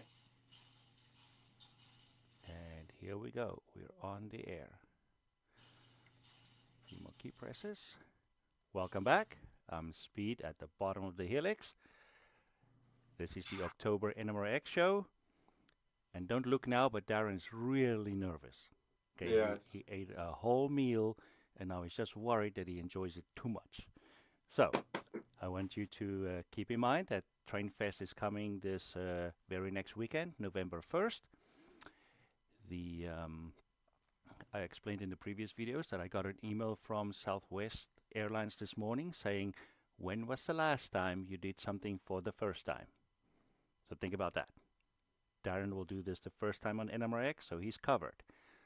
I don't do many first-time things in the last time, so when the DART opened up their silver line this morning from Shiloh, which is about 4 minutes from my house, all the way to DFW Airport for a 55-minute trip, I took my whole household to go on the Silver Line's very first train on the schedule. So that was quite a lot of fun. It's amazing how they make these new diesel locomotives, or DMUs, so silent, and the track was smooth, and the people were friendly. And of course, the train was completely full because everybody wanted to be on the first train. But I guess by Monday, it would have worn off a little bit, and then there would be plenty of seats for people. So let's get going. Our next presenter is from London, Ontario. Only likes red, white, and black, which he might explain, and is going to show us tonight what makes up remote operations of the Canadian Locomotive Logistics. Please welcome Darrin Calcutt. I was going to laugh and say, where's the applause? But you can tell the story. That was the emails. Anyways, thanks very much. I appreciate the opportunity to share what I've been working on for many years. I mean, wow, this project has been going on for a long time. So I'd like to share with you what I've been doing about remote operations. A little bit about the background. Loving locomotives. I mean, every one of us has spent time in a yard watching things move left and right, and how they move. And I've always been interested in the inertia and just massive size and power of a locomotive, especially diesels. I love diesels, and if we get a chance to see the layout behind me, you'll notice that there's a lot of diesels on my layout. So I've also volunteered places like Port Stanley Terminal Railway, where I earned my brakeman certificate there. It gave me a lot of knowledge about how locomotives run, the rules, regulations. It's just great opportunity to be involved with a one-on-one scale. Other highlights that also I used to go down to St. Thomas. St. Thomas is a place where the Ford plant used to be. The Norfolk Southern line would come up from Buffalo and string across to London down to St. Thomas, where they would pick up auto parts and auto frames. And I got to meet a engineer and a locomotive engineer and conductor. At that time, the rules were a little less strict, we'll say. They invited me up on the cab of a locomotive, Norfolk Southern -8. So, and I got to drive the unit. I mean, what an opportunity it was for me. It put me as a kid again. I was on cloud 9 driving a -8 locomotive, and I believe it was 8622, if I remember correctly. So if you go to my website, Canadian Locomotive Logistics .ca, you will see a picture of me and AI generated with that locomotive in the background. So I'm pretty proud of that. That's pretty nice in there. So again, with the love of I won't say I don't want to be an engineer, but I want to let people enjoy being an engineer on my layout. I want people to operate it like you are an engineer. Speed, signals, everything to do it realistic way. So how I've done that is I originally built a camera inside of a locomotive, and I would put that on a TV screen and get a picture. And I'm sure most of us have seen people that have say a DJI and put it on a flatbed car and push it around. Here's one of my, I gotta remember who I'm, here's one of my originals. So I put a Wi-Fi, or sorry, an RF camera inside a locomotive, and the lens is right on the front. So that's one of the originals. And of course, it had a problem because of fluorescent lights back then. It was just a radio frequency. Now we have evolved and we have IP cameras, so we can get a nice digital picture from a locomotive and put it. So again, like DJI and other IP cameras. So what I had done is, and here's an older version here. Got to remember who I'm talking to here. So I put the IP camera. Got to see if you guys can see here.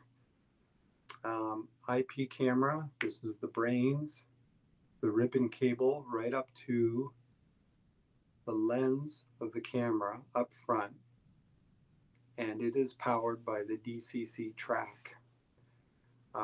This car is on a Wathers center to breast car, and I use them because I like to keep this lens here in tangent with the track, and that's the biggest problem when you compress your scale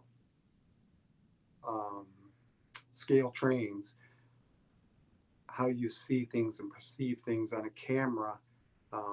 For instance, my track is 36-inch radius, and of course on the camera picture, that curve will cause it to go left and right a large amounts. So this car pivots quite nicely. Oops, get it up here.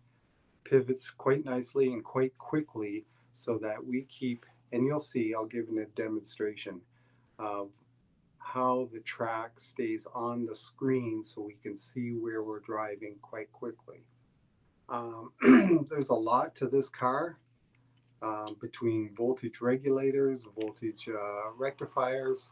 I have a battery in it so that this one here lasts 3 hours. So I have no problems with track problems.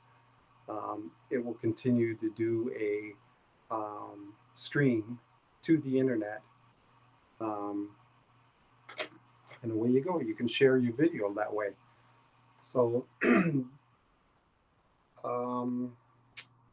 let's see here, think about it a little bit. Streaming to the internet. So now that we have a camera that can stream to the internet, I use software like OBS, or you can use any other streaming software to pipe it up to YouTube, the YouTube channel. You can go and find me, Canadian Locomotive Logistics, and you can see a live stream all the time from the camera on my layout. I use overlays and other things with the streaming software so that I can get multiple pictures and additional information on I'll show you later on the screen what's going on. So I went one step further with the blessing of Bob Jacobson, I believe, from JMRI. I ripped apart their throttle program, and I rewrote it so that I can include graphics when you're operating a locomotive. You'll see in the demonstration that I tried to make it like a cab inside where you can click on the graphics and then actually run the locomotive. I have the graphics down across the bottom, dash 9 for starters, and then of course up top the video piped back from YouTube so that you can see where you're driving around on the layout. Of course, you got an engineer's perspective. If you really want to do an op session, you'll need a conductor in the room. Yeah, someone's got to get out of the cab and flip the turnouts and tell you how far back to go and how close to go. So yeah, wonder if there's anything else. The software I wrote in JavaScript. So I was just thinking about it. It's quite elaborate.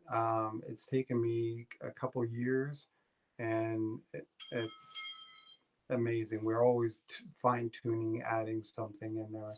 Basically, all the commands are passed on to JMRI out to the main line, and just like a throttle in there. So if you're available, I'd like to flip over to the other screen. Not sure how I tell. Thank you. I'm glad I can hear you too in there. So this is the screen when you pull up the web page.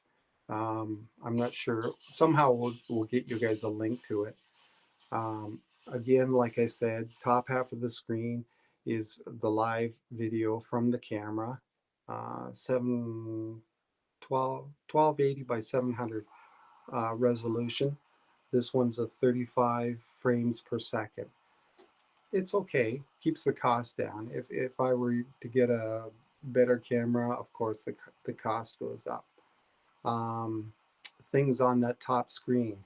So an overlay at the top left.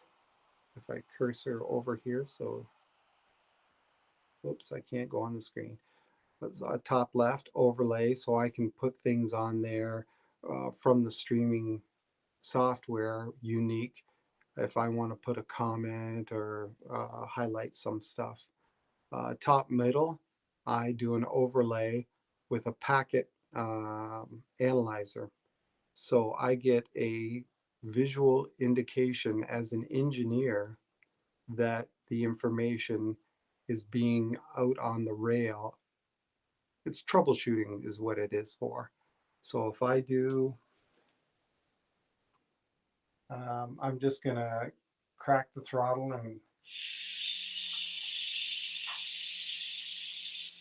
you should see that change, and I get affirmation that commands are getting out to the main line on the DCC unit. The top right hand corner, that's just the time date stamp from the locomotive, or sorry, from the camera that's in front of the locomotive. I'll move this one out of the way. And the right, sorry, top, the right, the inlay of the video there, that's another USB camera that I have on the layout. It's just a stationary USB camera in there. I like to see myself drive by a perspective. And a lot of people are always asking me, what locomotive am I driving with today? So they can see themselves. And I switch it up every once in a while. Things on the screen on the bottom half. So if I go down here, I made the software do pop-ups so you know what the item is. And in this case, you should be able to see it says emergency stop. You click that button, it will go back down to zero or idle position on the throttle. There's the radio. It's pretty simple, click it on and off. It really doesn't do anything, but we were going to add it in to have a feed going from the States, adding to the realism that sounds of a dispatcher, etc. Here's one of the important things: deadman switch. We wrote the software every 90 seconds. You'll get an alarm so that you need to push either deadman switch on either side, the yellow buttons. Otherwise, the locomotive will shut down. Sander button. It just generates sound. Obviously, in HO scale, we don't have sand coming out of a line. That would be funny. The bell, again, turn it on. Oops,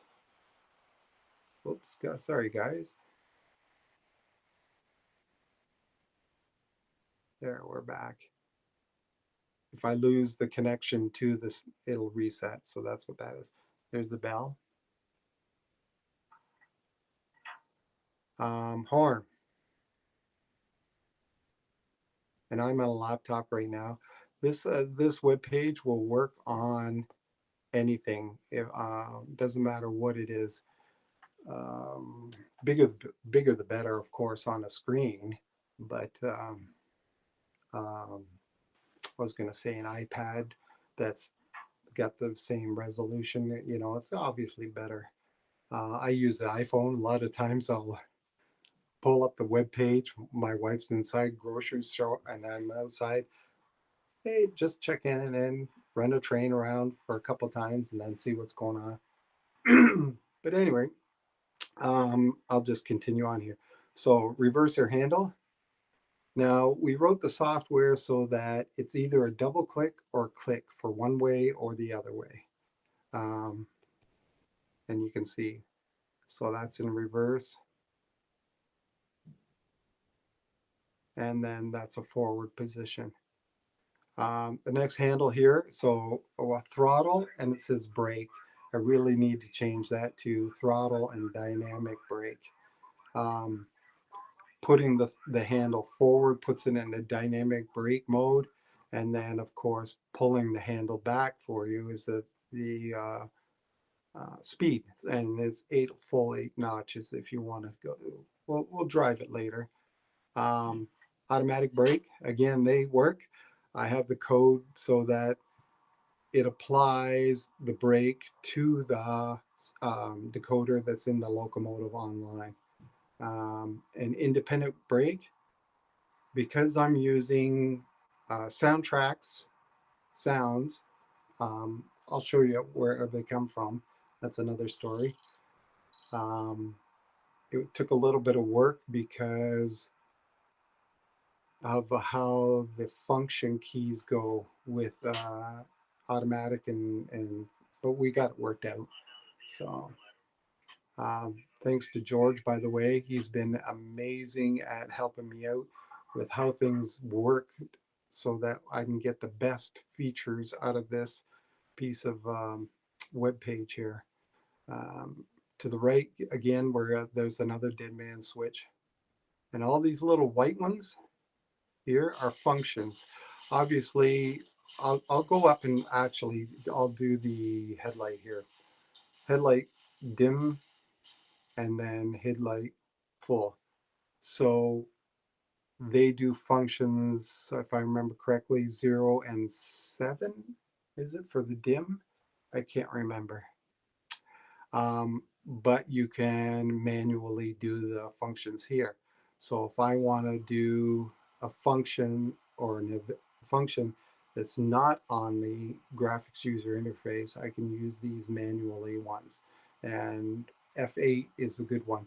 Start the locomotive and um, shut down the locomotive. I don't have enough graphics user interface for to be able to turn around and shut the locomotive down. So it's in there now. I don't know what I'm going to do for functions that are over. I got 5 times 3, so 5 times 3. Oh my gosh, 30 switches here. 0 being the starter. So what am I going to do for functions beyond that? I haven't figured it out. I'll get there. Each step in a while.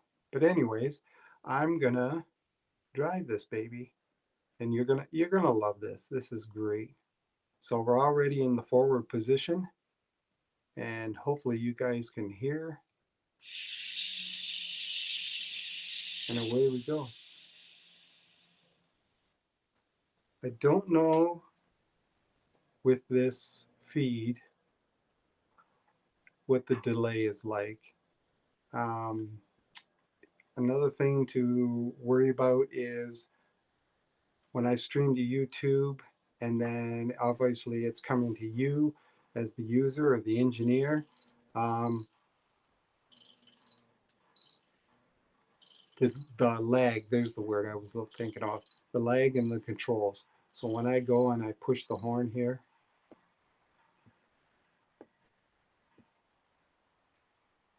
right now I can't hear it, but yeah, the lag that goes. Usually it's about 5 seconds, which isn't not bad, really. I have had times where Australia was 15-second lag, and it's a little bit of a problem trying to drive a locomotive when you're 15 seconds a lag. So you want to stop at a certain spot, you got to remember, oh, wow, it's 15 seconds behind you, and it can be a little bit of a problem. So in here, but as it's going around my layout, I don't know if you'll follow me, the camera, it is, oh, I gotta ask him to, it's okay, you don't have to switch. I was gonna say they can see it coming by me here.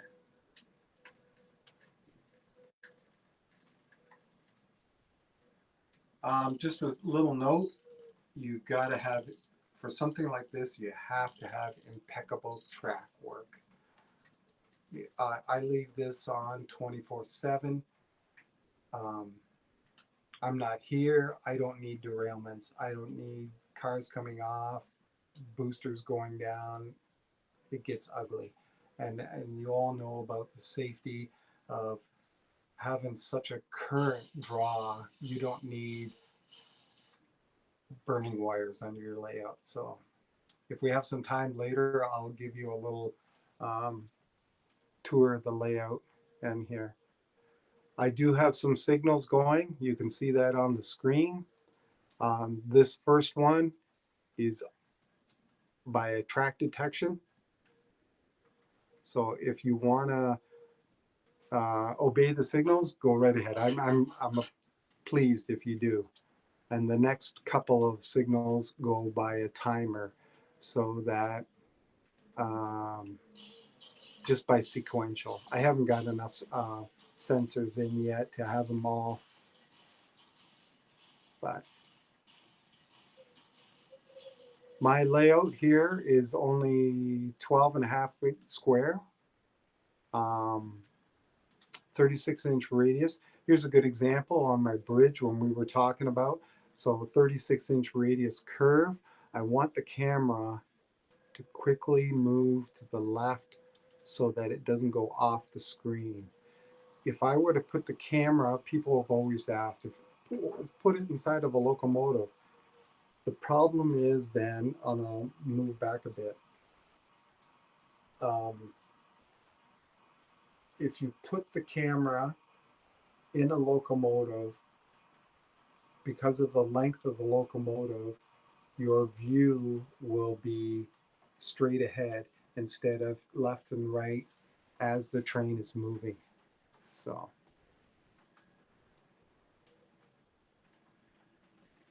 and you can see I'm going to go through this red light. Another thing is I've cut the locomotive speed down. I don't want people running remotely on my layout, huge speeds, of course.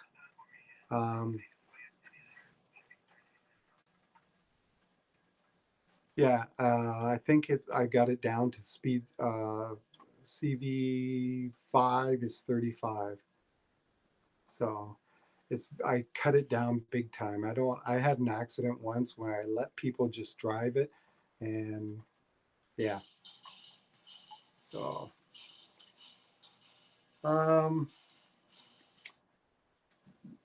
what else is there I wanted to talk about in there?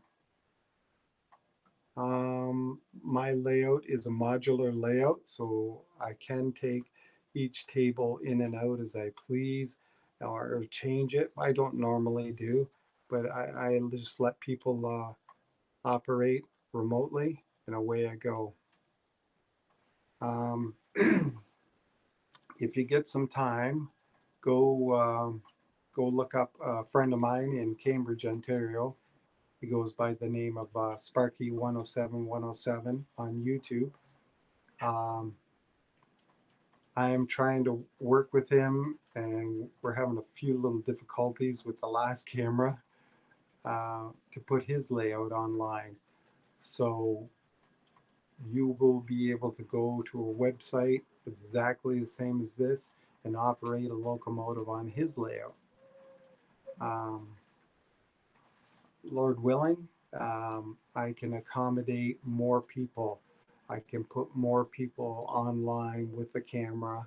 It doesn't have to be mine, as long as it's a streaming video camera. We can put other people's layouts online, and my goal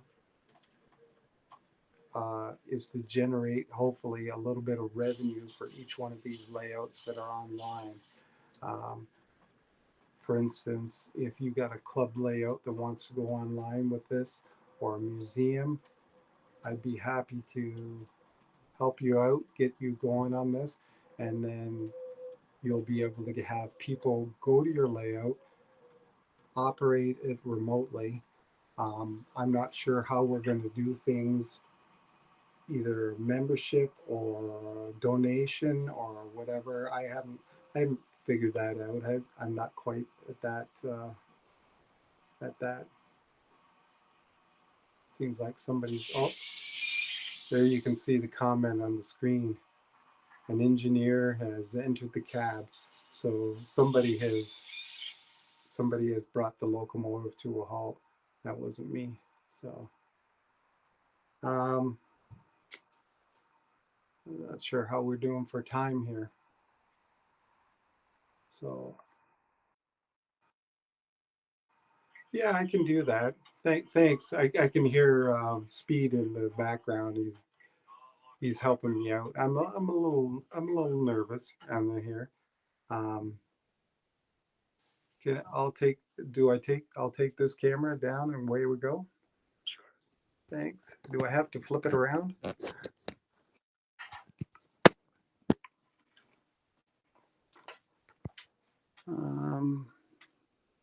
Oh, thanks. It's still me. Do I have an option to use the rear camera? Yeah. A bit on the phone.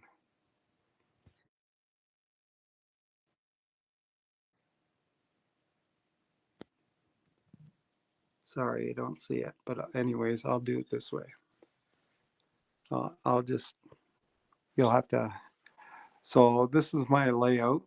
Obviously, you're going to see a lot of black and white locomotives. There's the camera down there. And the headlights on the locomotive, if you see it there. I'm a Norfolk Southern fan, obviously. I have a few of them. Oh, sorry. Mom and Dad were a woodworking shop in their basement, and they built me these tables. And thanks to them, it's done really well. All these tables go together with a clip. They butt together, and all the track, I don't know if you can see this, all the track is 2-inch on center. So it makes it really easy to pull these apart and yeah, pull them apart, put another table in, and away you go. One of these days I'll do another event on this bridge. That was a job in itself, designing that so it sustains itself and it's super strong. And oh, the backdrops from Junk Junkies. He did an amazing job. He merged the town into me and the mountains. Amazing job. Like I said, it's not a big room. 12.5-foot square, 36-inch radius. Each track is 36-inch radius. So I'll explain that someday too. How you can get them all 36 inches. But yeah, that's it pretty well in a nutshell.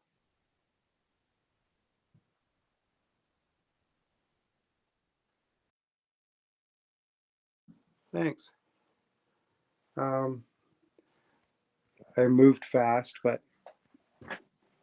this is how it runs. I'm an NCE fan. Like I said, right here is a packet analyzer. So I get feedback on when I'm running to make sure that the information is getting out to the main line.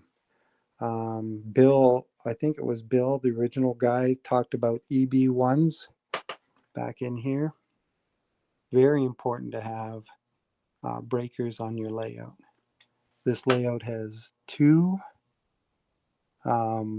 boosters, one command station, and the other one is command on this programming track dedicated, so I can work with one while the layouts are going.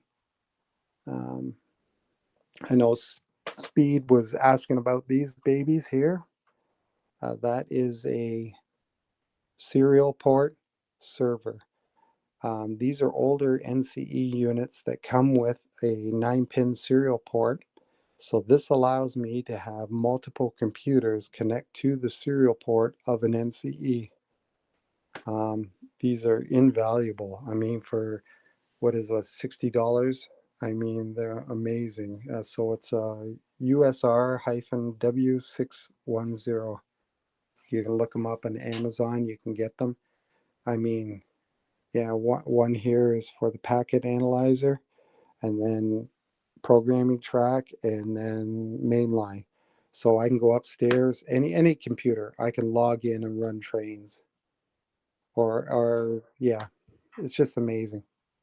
So yeah.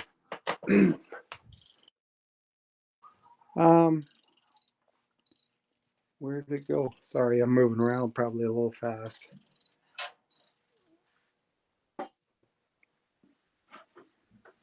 So there it is. I'll move this guy out of the way. This is the camera that we've been using here. It has a lens up at the front, and I put the lens on here. It's a from a dollar store glasses. So it pulls the focal length distance in close. So you get to see the points on a switch really close rather than a normal camera focuses 6 feet and beyond. What other things? Voltage rectifier on each end, and I have pickup trucks, so each truck, all wheels pick it up. Voltage regulator. I don't know if this cap will come off. In there, I 3D print and makes things a little bit neater. And of course, the antenna, 2.4 gigahertz it uses, and it just pops onto the network. And of course, my OBS software then just pulls the camera image in, and away you go. It works pretty good. Now, if we just get Sparky's layout online again, we'll be really happy. Happy. Oh.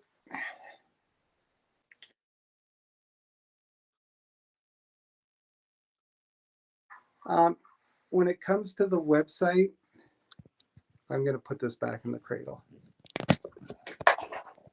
Yeah. When it comes to the website, your best bet is to just Google Canadian Locomotive Logistics. You're going to pull up, I have Instagram, YouTube, my own web server. I actually own my own server here at the house, and I run a lot of stuff with it. You'll see a bunch of listings, layouts. I'm hoping to have more layouts online. So as I populate the website, I'll add those layouts to it.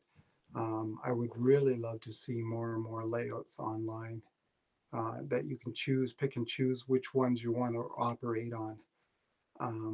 We had Sparky's up for a little while until we fried the camera. Not sure why, but it was great. You from here, I can operate on his layout down there, just like mine here. So we'll get it fixed up and away we go again. Yeah. Got any problems? I mean, it's Canadian Locomotive Logistics at gmail.com. You can get a hold of me, and I'll gladly help you out and see what I can do for you. So Mind if I ask some of the questions? Sure. So I hope the audience can hear me. If this is running 24/7, you're likely not always to be there. I am most of the time not in the room. Yeah. So are there special things you do on this layout that I would probably not do on mine to keep it up and running? Okay, a few things I did. I made a loop, which keeps it safe. Point-to-point operations would be a little bit difficult, and I would suggest, and safety-wise, have somebody in the room then. You don't want to push them off the end of the table, or but having it in a loop, yeah, it creates, people go as fast as they want. A lot of people go backwards as fast as they want. I'm not here. Again, making it impeccable track work though. I use Code 83 track, and I pride myself on the track work and the switches and everything. It just runs beautiful. Make sure your frogs are powered. Yeah, and if you have just one spot that causes a problem, I mean, the user's not going to enjoy having sitting in the one spot because he can't move. And then you get people saying, hey, I can't get it to move. So, yeah. How often do you come down here or walk to the train room to see if it's all good? Every morning. Every morning. A couple of things is lag. I always check the lag first thing in the morning. Sometimes the internet service provider is not perfect. I'm on Rogers, and Rogers right now is giving me grief. They're going to replace the line coming into the house. But yeah, sometimes I come down here and it's offline. So I ended up having to put the stream back up and reconfiguring the page so that it gets the live stream. Every time you do a stream with YouTube, it generates a new Link. link. Thank you. And I have to update the web page to it. So So is there any security or a login that I need to create to come run a train, or I just no, click a few buttons and it's going? just pull up the web page and away you go. What I do have a problem with right now is multiple engineers at one time. So you'll see on the screen when you run it, it says an engineer has entered the cab. Its default value is to start off at speed 0. So if you're running it and somebody else jumps in on the page, it's going to go to 0, and you're going to see that prompt that says an engineer has entered the cab. So I haven't quite figured out a way to, I don't want to really book a time or schedule a time with people. I just, just be patient. I mean, I forgot about telling you at the bottom, there's a text box you can use to type in there, and you can have a conversation with other engineers that are on there, or back and forth. I'm finished, you want to turn, sort of thing. And so far I've had no problems with people sharing the time online with trains when I've had up to 4 people waiting. I can I just see get myself arm wrestling with Sparky 107, 107 about a time slot here. That's not going to play well. We Texans, we just do what we need to do. Sparky's a great guy. So, how many layouts do you already have in the system? Just me and Sparky right now. I have a couple of people, one in Florida that's asking questions. There's one in London where I live in town. Everybody's inquiring about it and saying, what do I need? Well, yeah, that's a good question too, is what do I need to do this thing with? So other than the layout and a good layout that runs well, laptop is what I use. They're not, these ones are used 150, I think I paid for this one. Streaming camera is what you need. Doesn't have to be mine. Choo Choo Cam is another one that does it, as long as it does streaming video. You don't want one that just goes to a card and then play it back. I want to be live. Live, you need it live. So, and that's it. I mean, I got all the software to do the rest. Cool. So, are there specific target layouts that you would like to join? If I dream, obviously the bigger the better. Everybody loves. Oh, wait till you see if you get to drive on Sparky's layout. I mean, what is that? 40 feet by 20 feet. He calls it the shed. 3 tiers. And a helix that goes up and up. Yeah, and up helix. and up. Was it? We figured 35, 40 minutes to do a loop. Wow. That's a long time. Yeah, I have the hiccup that this is pretty much point to point. I only have a reverse loop around the city and then around the helix and then back to the city. So there's only 2 towns in a loop. The rest all dead ends. Mm-hmm. You would have to uncouple your engines, which you could do remotely if you can see where the magnets are, and run around your train. So now we need to have turnout control, which I assume you would add at some point. So I can actually, yeah. Sorry, I do have turnout control. I don't tell anybody. Oh, okay. Okay. Yeah, I do have it. I've used it, and it's cool when you see it, the turnout in front of I use Smail. Okay. Smails on it, and you see the points just go, and you're like, woohoo! And cool. Yeah, it's very nice. So then someone also asked the protocol decoder or viewer that I believe you put on the DCC. Where does that data go? I had a sniffer there. Oh, so I just put it. I like to. Okay, you don't have to have a packet analyzer. I like that option. They're old ones from NCE. Thanks to NCE, I mean they don't make them anymore, the original ones.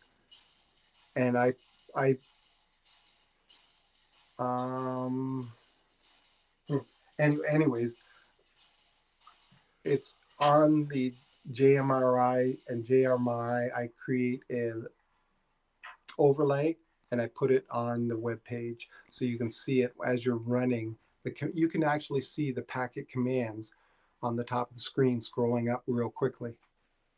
It's kind of neat, actually. Well, that could be a tool all by itself without, Oh, right? it's saved me many times just to say, hey, does the light come on, off? I mean, it's not even getting there. Yeah. So when you walk out of the room, do you keep the lights on then?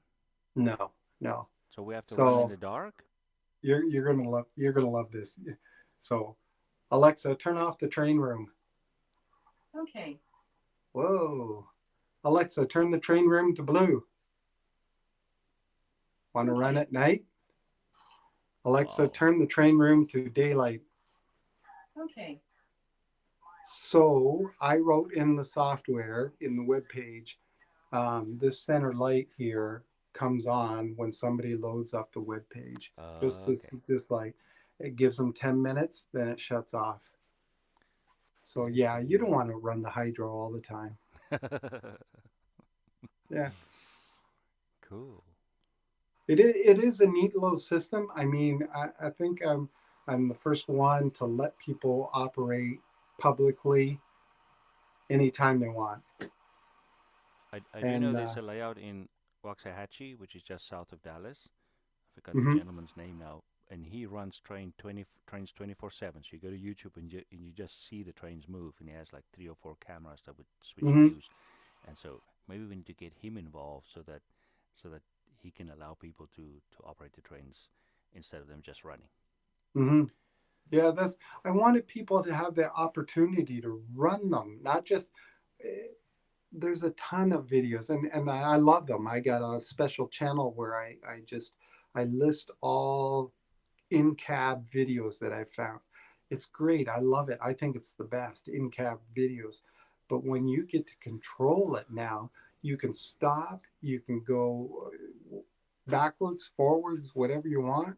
I mean, this consists the currently one. What do I got? One, two, three, four locomotives on the front and one DPU. When you see it go by and you find the DPU at the back and you realize, wow, that's a fair train you're running right here. Do you have a stationary camera somewhere that someone could see? Yeah, the right here on the table, Yeah. and it appears on the web page top right hand corner, so you can see yourself go by. Oh, okay. Okay. Yeah. Cool. Okay, so I did type in your website without the WordPress part behind it, and that takes me to a weird place. Yeah, you want the So yeah, WordPress.cll too. so somehow we need to, once this video concludes and I put the timestamps in for where the chapters are, call it that, then I will copy paste your link into by this clinic. So it's like a, when you open up the transcript I kind of thing. appreciate that. So Yeah, I that run would be my own. I have my own server in the other side of the house, and I use WordPress, and yeah. so So warning, don't go to the non-WordPress one. It goes to weird places. yeah, I'm not sure why. I'll figure it out. Other things, I really need to get a reverse proxy server going, and there's lots to do yet. So, but where it's at right now, enjoy it. I Cool. mean, this is amazing. Well, Darrin, thank you. That No, was a lot thank of you. fun. I appreciate the opportunity. I think everybody else also enjoyed it, even though they didn't ask a million questions like I threatened them to do. But at least we can maybe build a community of remote ops and then do this maybe once a quarter. Do a little Exactly. update. Um, so thank you to everybody who No, was watching through the afternoon, night, morning, wherever you are. yeah. This is of course NMRAx. We also warn you about TrainFest that's coming up the first weekend of November, November 1st actually, which is 6 days from tomorrow. And if you are there, come say hi. And again, Darrin, thank you. So And thank you. Thank you for being patient with me too. no worries. And we will see you all soon. Take care.